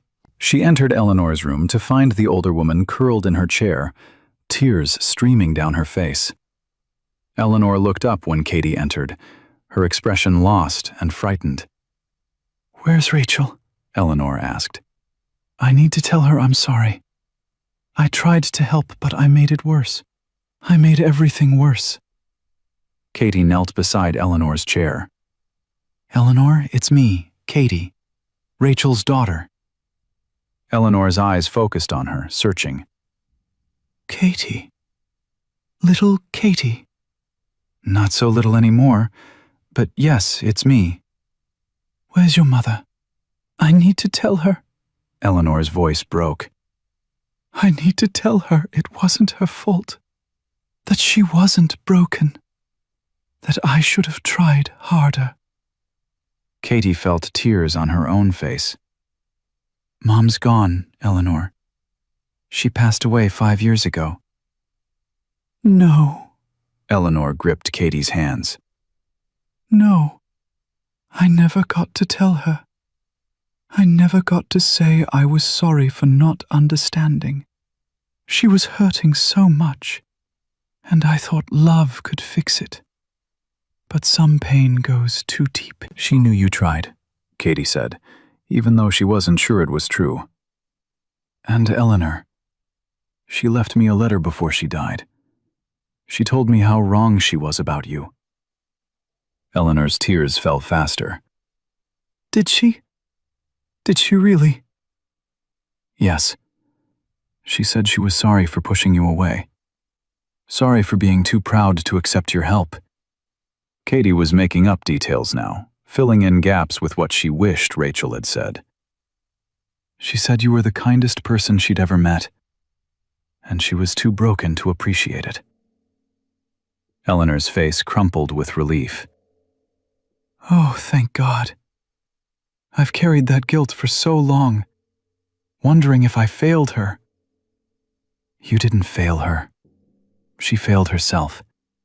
But Eleanor, Katie squeezed her hands. She asked me to tell you something. What? She asked you to help me, to show me what she couldn't learn, how to accept love, how to let people in, how to heal. Eleanor's tears slowed. She reached up and touched Katie's face with trembling fingers. You're here. You came back. I did. And if you'll have me, I'd like to keep coming back, to learn from you. Oh, sweetheart. Eleanor pulled Katie into a hug. I would love that. I would love that so much. Marcus found them like that 20 minutes later, Eleanor calm, and Katie reading to her from a book of poetry. He caught Katie's eye over his mother's head, his expression grateful and awed. That night became the first of many. Katie started visiting Eleanor every day after her shift at the diner, bringing books to read, helping with meals, brushing Eleanor's silver hair, and listening to stories that sometimes made sense and sometimes didn't. The visits transformed Katie. Each act of service, each moment of patience, each time she chose gentleness over frustration, it was like shedding layers of Rachel's bitterness. She found herself smiling more, relaxing into conversation with other visitors, even laughing at Eleanor's confused but earnest observations. "You're good at this," Marcus said one evening, watching Katie help Eleanor into bed. "Taking care of her." "It doesn't feel like taking care of her. It feels like—" Katie paused, searching for words. "Like she's taking care of me. Does that make sense?" "Perfect sense." Marcus walked her to her car. "Mom has a way of healing people without even trying. I think it's her actual superpower." "I want to do this for other people," Katie said suddenly. "What your mom does, seeing the good in people, helping them find their way back to themselves. I want to learn how to do that." "Social work?" "Maybe, or counseling. Something where I can help families dealing with Alzheimer's, with elderly parents, with the kind of pain I caused." Katie looked back at the care center. "I want to be like Eleanor when I grow up." Marcus smiled. "That's the best goal I've ever heard." 2 weeks later, Katie enrolled in night classes at Portland Community College. She used money from the college fund Eleanor had kept for her, and each tuition payment felt like honoring both the woman who'd saved it and the mother who'd never let her use it. James came to her first class, sitting in the back with a proud smile. Afterward, they went to dinner, and he told her about her grandmother's work as a nurse, about the family legacy of helping people. "This is in your blood, Katie," he said. "Your grandmother would be so proud." Katie thought about Rachel, about the legacy of bitterness she could have inherited instead. "I'm choosing which blood to honor," she said. "And it's not the bitter blood." The months blurred together in a haze of classes, work, and visits to Eleanor. Katie watched Marcus navigate his mother's decline with a grace that amazed her. He never lost patience, never showed frustration, never treated Eleanor like a burden, even when the burden was crushing. "How do you do it?" Katie asked one night after a particularly difficult visit, where Eleanor hadn't recognized either of them. "Because she did it for me," Marcus said simply. "When I was strung out and violent and pushing everyone away, she never stopped showing up. Now it's my turn."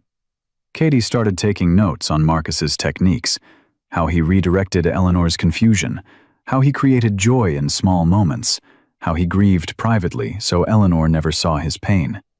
She used those observations in her classes, in papers about caregiver support and Alzheimer's care.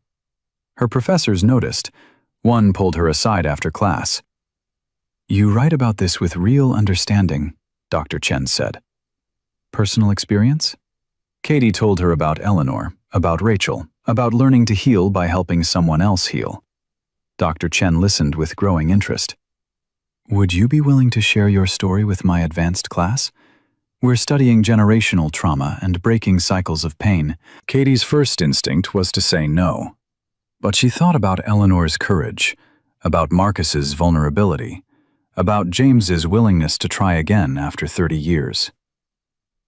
"Yes," she said. "I'll do it." The presentation was the hardest thing Katie had ever done. Standing in front of 40 graduate students, telling them about her mother's lies, about her own cruelty to Eleanor, about the transformation that came from facing truth. It stripped her bare. But when she finished, the room erupted in applause.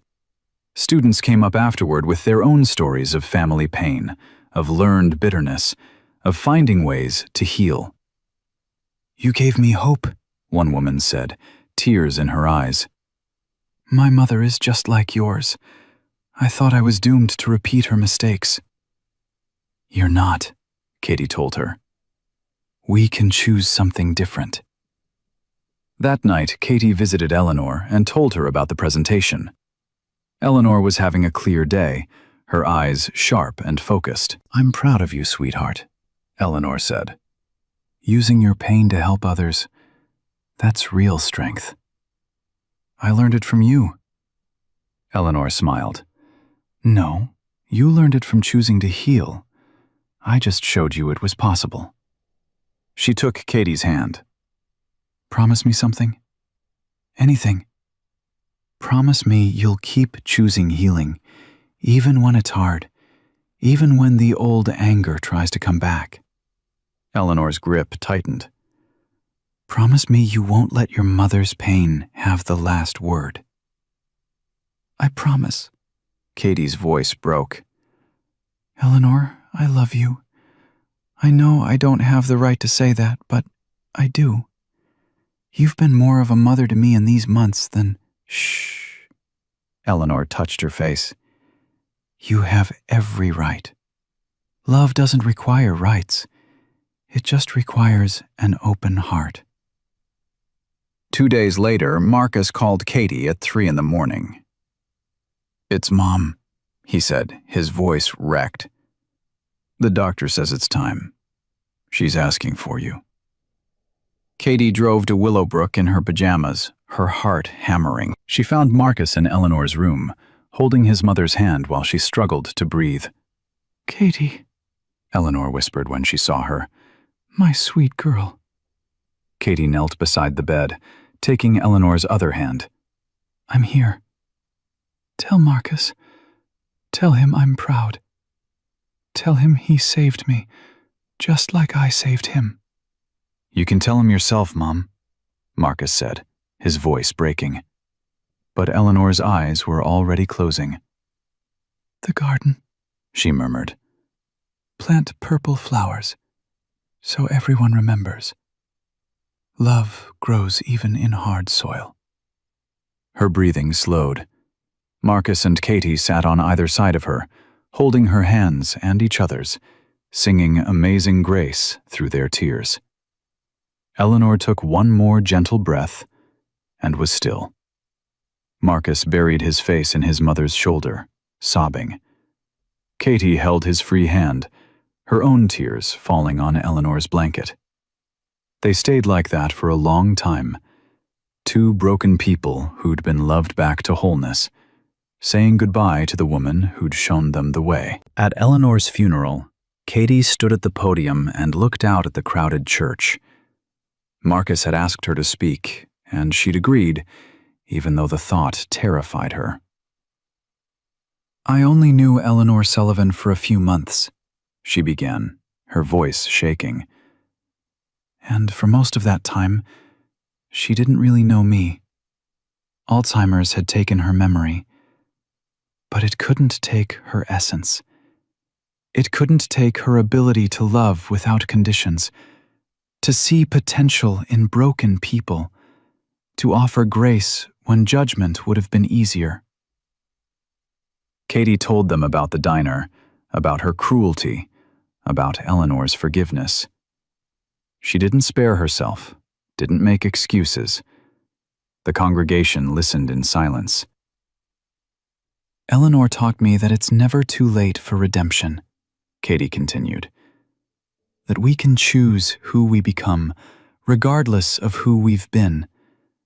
She saw past my anger to the hurt underneath, and she loved me anyway.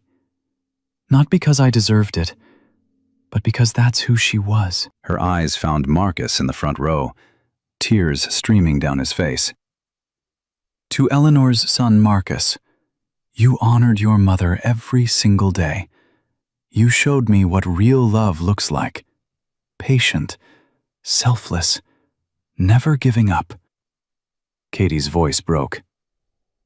"And Eleanor, wherever you are, thank you. Thank you for saving me when I didn't even know I needed saving." Thank you for teaching me that love is stronger than pain, that forgiveness is possible, that we can break the cycles that try to destroy us. She returned to her seat beside James, who put his arm around her shoulders.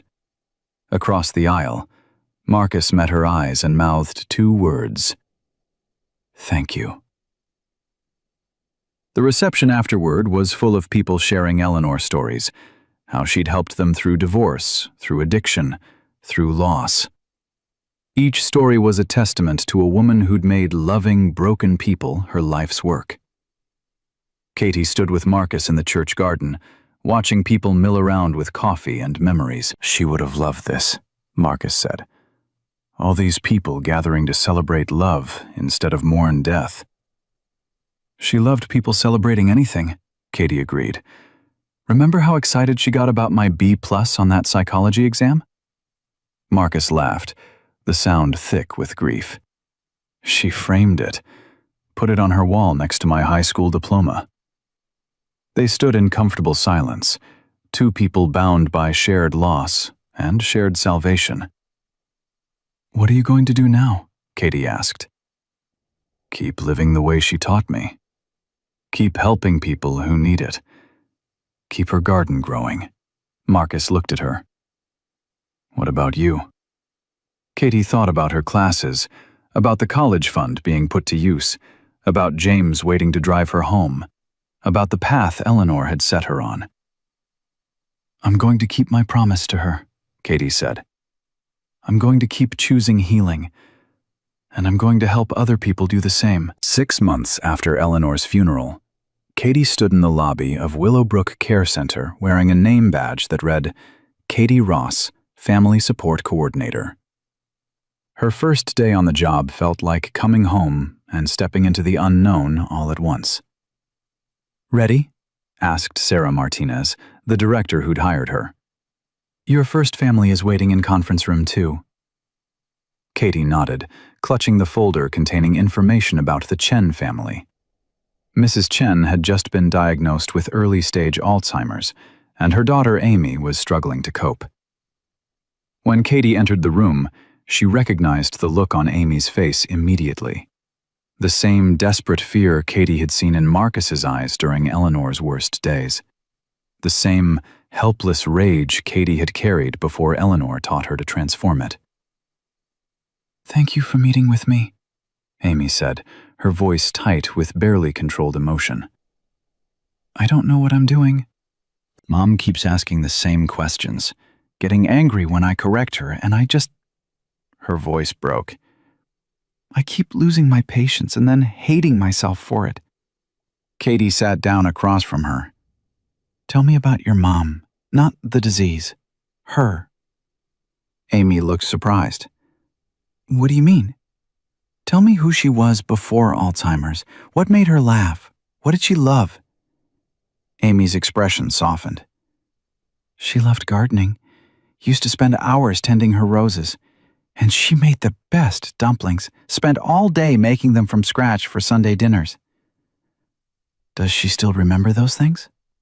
Sometimes. Yesterday she was humming while looking at a gardening magazine. But then she asked me who I was, and Amy wiped her eyes. I can't do this. I'm not strong enough. You are, Katie said firmly, and I'm going to help you learn how. But first, I need to tell you something about myself. She told Amy about Eleanor, about her own cruelty and Eleanor's grace, about learning that Alzheimer's takes memories, but can't touch the essence of who someone is. Amy listened with growing hope. So there's a way to do this without falling apart? Amy asked. There's a way to fall apart and put yourself back together every day, Katie corrected. That's what caregiving really is. Breaking and healing, over and over. Choosing love every single time, even when it's hard. They spent 2 hours together, Katie sharing techniques Marcus had taught her, resources she'd learned in school, and the most important lesson Eleanor had given her. That patience isn't about never getting frustrated. It's about choosing kindness anyway. When Amy left, she hugged Katie hard. "Thank you. I feel like I can breathe again." Katie watched her go, feeling Eleanor's presence like a warm hand on her shoulder. Her phone buzzed. "Marcus, how was day 1? Katie typed back, "I helped someone. Really helped them. Eleanor would be proud." Marcus's response came immediately. "She already is. So am I." That evening, Katie met James for their weekly dinner. They'd settled into a rhythm over the past months. Wednesday dinners, Sunday morning coffee, phone calls when Katie needed advice or James wanted to share a memory of his grandmother.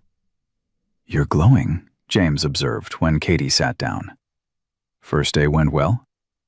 "Better than well. I felt like I was exactly where I'm supposed to be."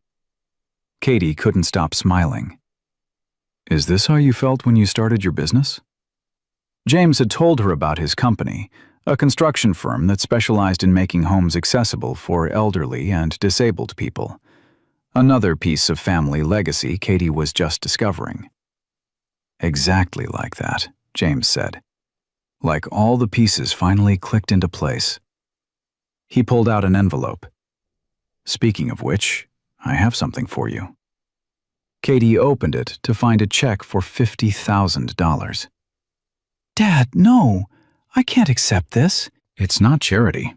It's 30 years of birthday and Christmas presents I never got to give you." James's voice was firm.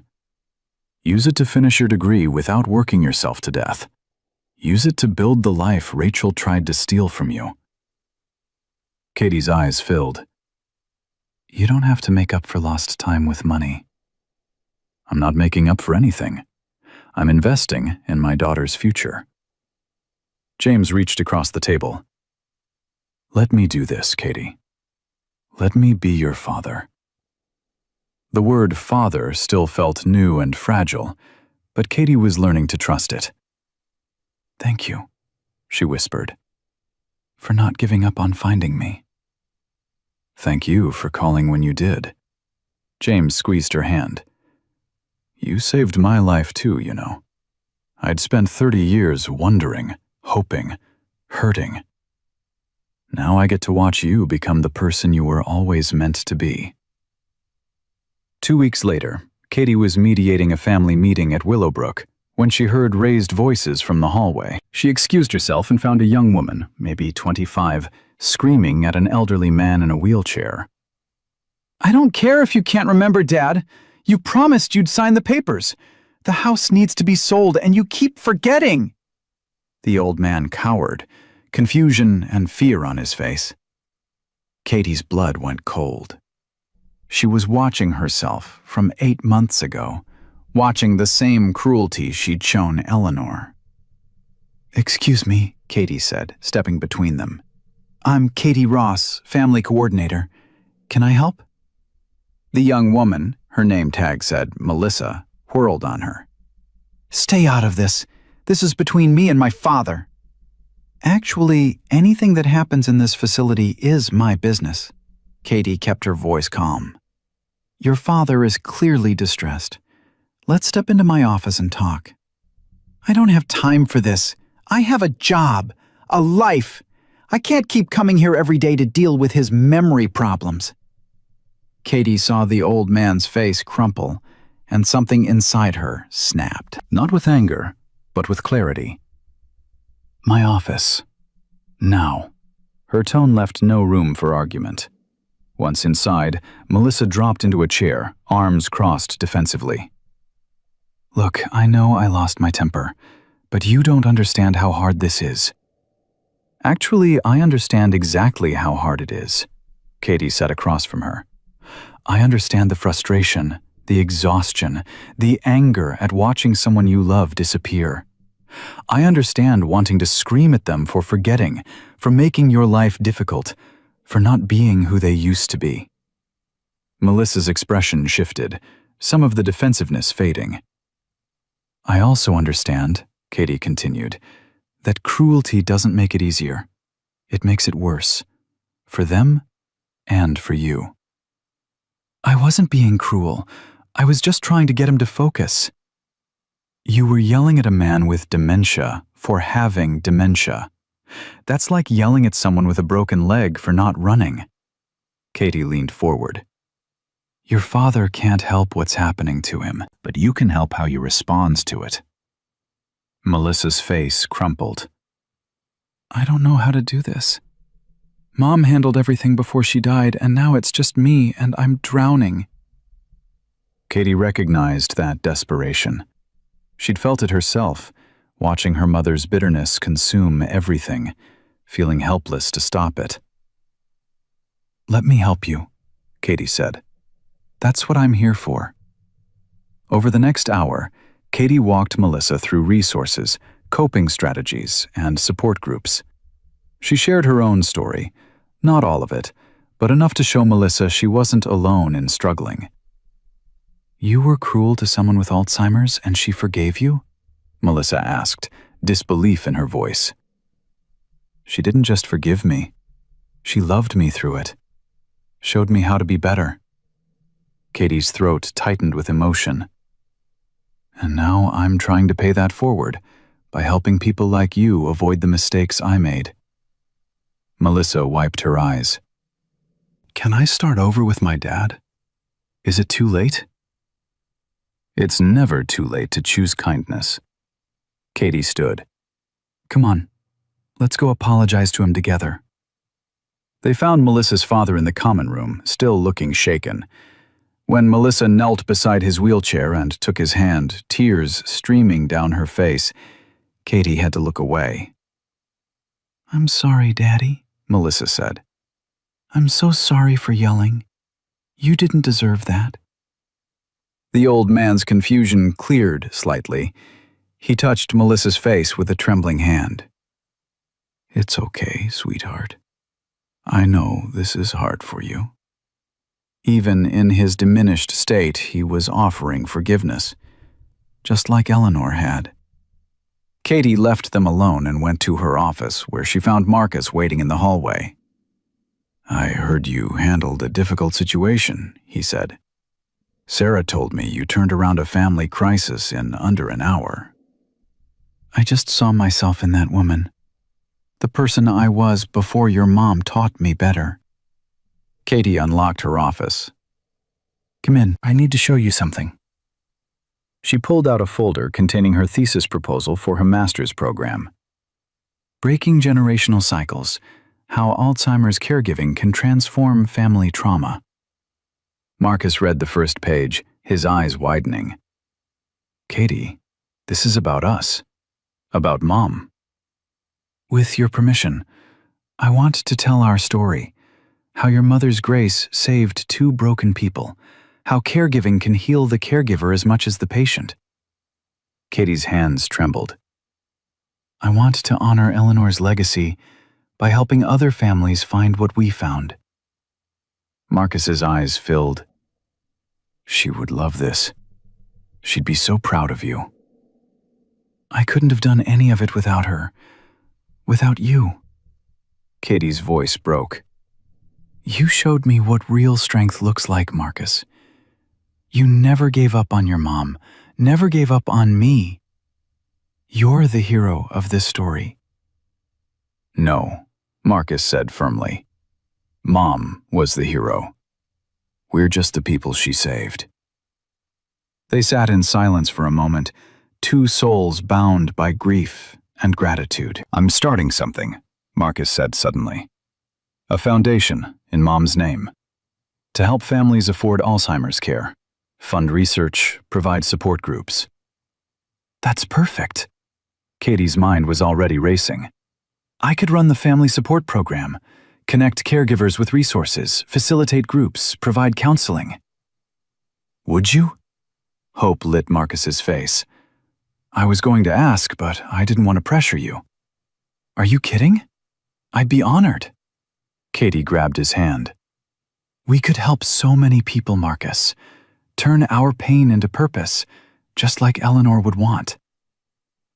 They spent the next 2 hours planning, their grief transforming into vision. The Eleanor Sullivan Foundation would provide comprehensive support for Alzheimer's families, with special focus on breaking cycles of family trauma and teaching caregivers to love through the hardest moments. When Marcus left, Katie sat at her desk and pulled out a journal she'd been keeping, letters to Eleanor that she'd never send, documenting her journey from bitterness to healing. "Dear Eleanor," she wrote, "today I stopped someone from making my mistakes. I saw a woman yelling at her father and I recognized myself, the angry, hurting person I was before you showed me another way. I helped her choose kindness instead of cruelty. I think you'd be proud of that."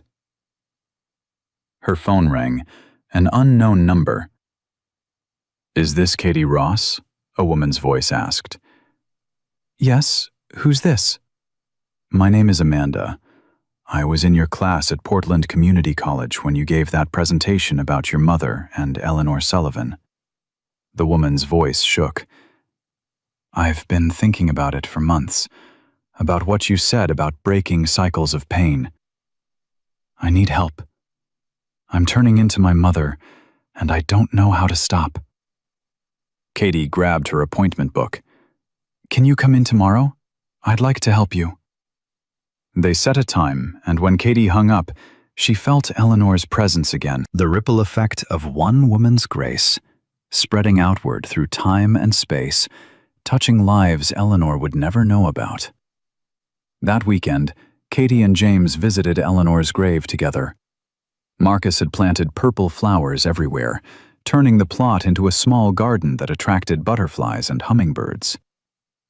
"I never met her," James said, placing his own flowers beside Marcus's. "But she gave me my daughter back.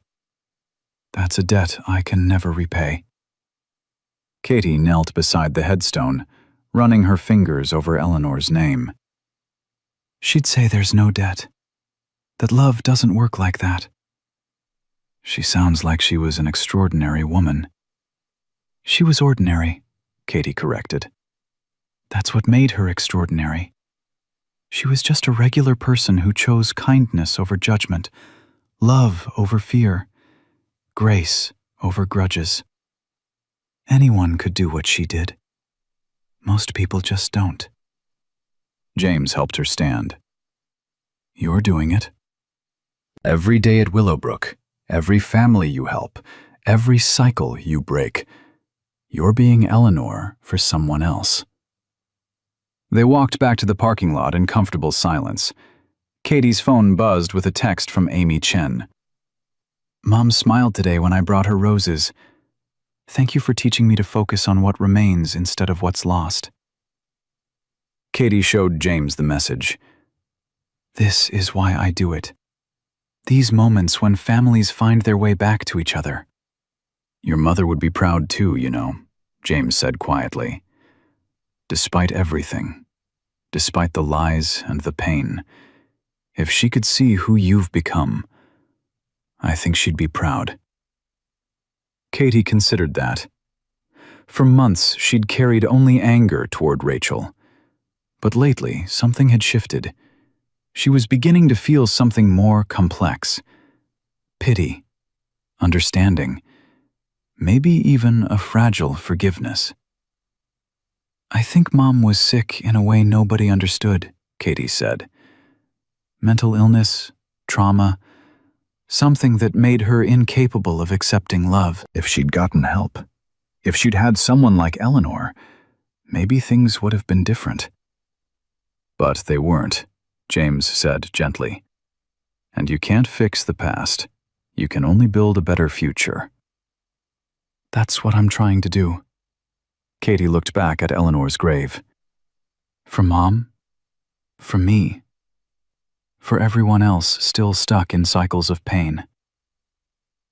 3 months later, Katie stood in front of a room full of Alzheimer's caregivers for the first meeting of the Eleanor Sullivan Foundation support group. 30 people had shown up, each carrying their own burden of grief and exhaustion. "My name is Katie Ross," she began, "and 8 months ago, I was cruel to a woman with Alzheimer's. I mocked her confusion, dismissed her struggles, and nearly struck her in public. The room went silent. Katie had their full attention. That woman's name was Eleanor Sullivan, and instead of hating me for my cruelty, she loved me through it. She showed me that Alzheimer's takes memories, but can't touch the soul. That patience is a choice we make every single day. That caregiving can break us and remake us into better people. She told them her story, all of it. Rachel's lies, her own bitterness, Marcus's example, Eleanor's grace.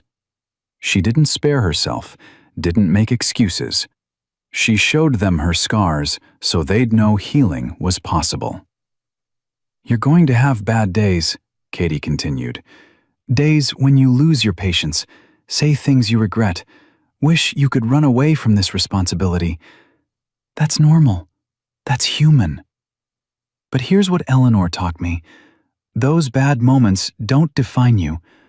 What defines you is what you do next. Do you stay in the anger, or do you choose to come back to love? Hands shot up. Questions poured out. Katie spent 2 hours answering, sharing, listening to their stories, and offering what wisdom she'd gained from her own journey.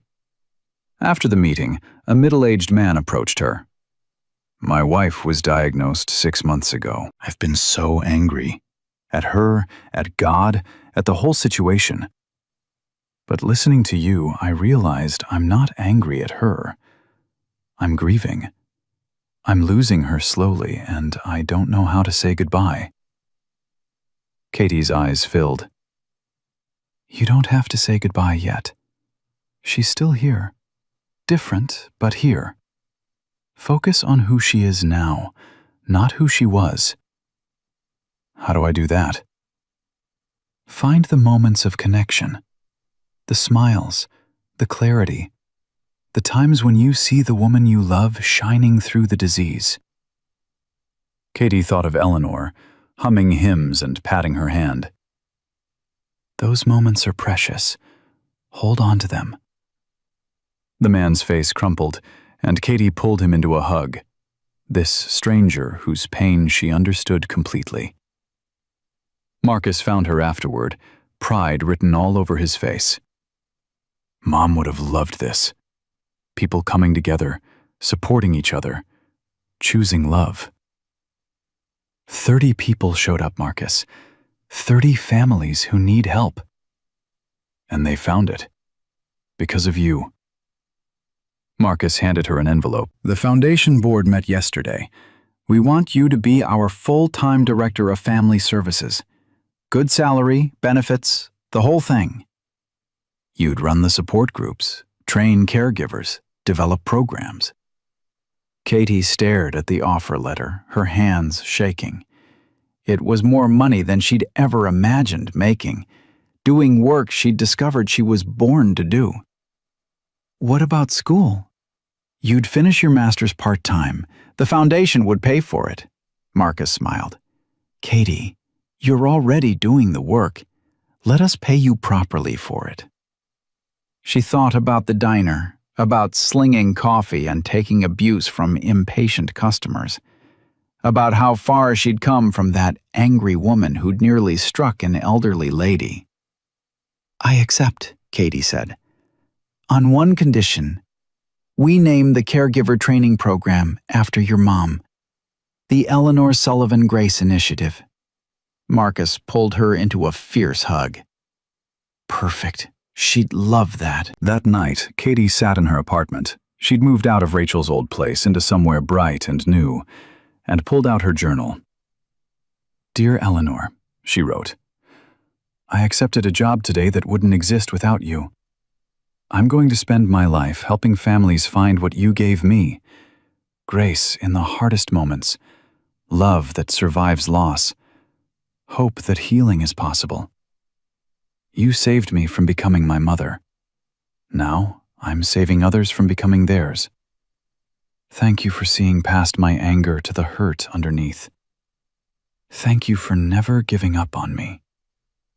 Thank you for showing me that redemption is always possible if we're brave enough to accept it." She paused, then added, "I'm not angry anymore, Eleanor. At you, at Mom, at myself, at the world. I'm just grateful. Grateful for every moment I got with you, even the hard ones. Grateful for Marcus, for Dad, for this chance to turn pain into purpose. You taught me that love is stronger than any wound, and I'm going to spend the rest of my life proving you right."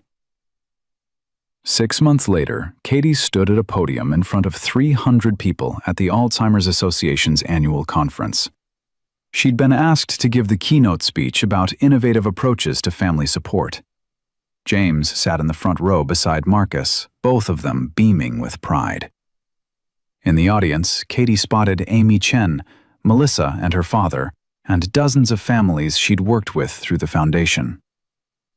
"When I met Eleanor Sullivan," Katie began, "I was the last person anyone would trust to care for Alzheimer's patients. I was bitter, angry, and cruel, the product of my mother's untreated pain and unhealed wounds.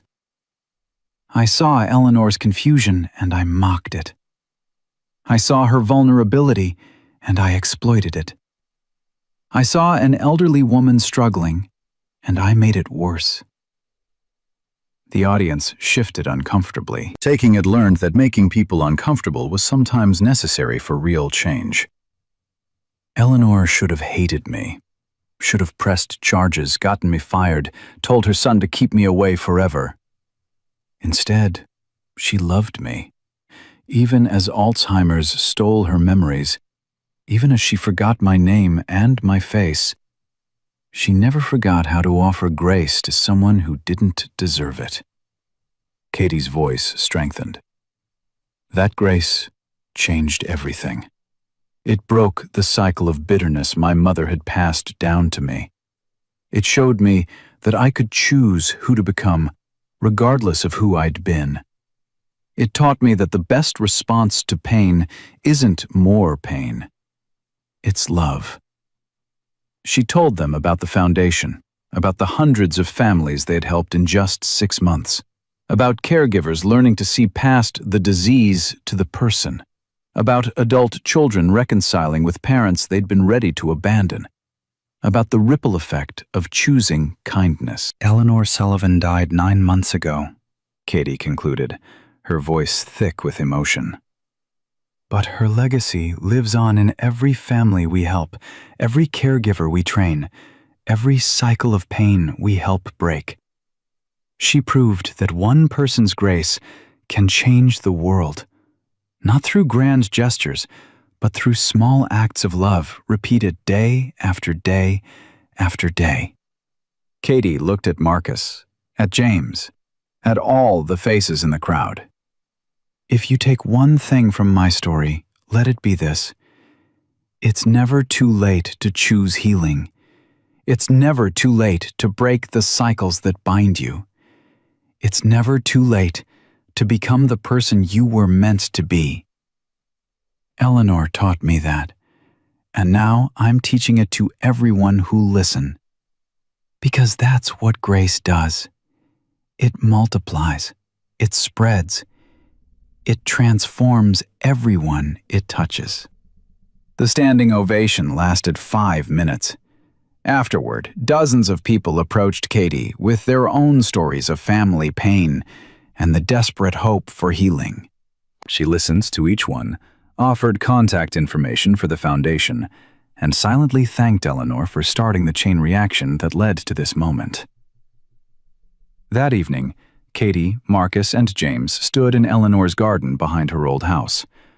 Marcus had kept it exactly as she'd maintained it, purple flowers blooming in wild profusion. "She'd be amazed by what you've built," James said to both of them. "A foundation helping thousands of people, all because one woman chose kindness." "That's Eleanor's real legacy," Marcus said quietly. "Not the foundation, not the programs. It's the lives she changed by refusing to give up on broken people." Katie knelt and touched one of the purple flowers. I was so broken, Marcus. So angry and lost and convinced the whole world was against me. And she just loved me anyway. That's what she did best. Marcus knelt beside Katie. Loved people anyway. Despite their flaws, their mistakes, their worst moments. She loved them anyway. I want to be like that, Katie said. I want to love people the way she loved us. You already do, James told her. Every family you help, every caregiver you support, every cycle you break.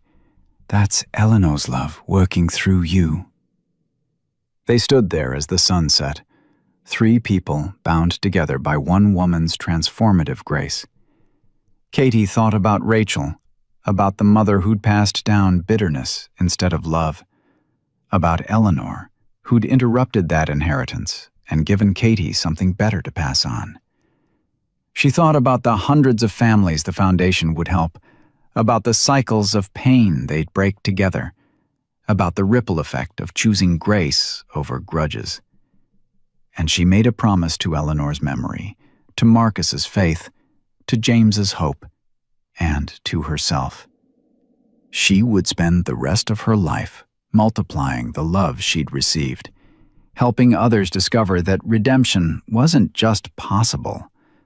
It was waiting for anyone brave enough to accept it. Because that was Eleanor's final gift. Proof that one person's grace could transform not just one life, but hundreds, thousands, an endless chain of healing spreading outward through time. Katie had been saved by love, and now she would spend her life saving others the same way, choosing kindness over cruelty, hope over bitterness, and grace over judgment, every single day, for as long as she had breath to do it. That was Eleanor's legacy, and Katie would make damn sure it never died.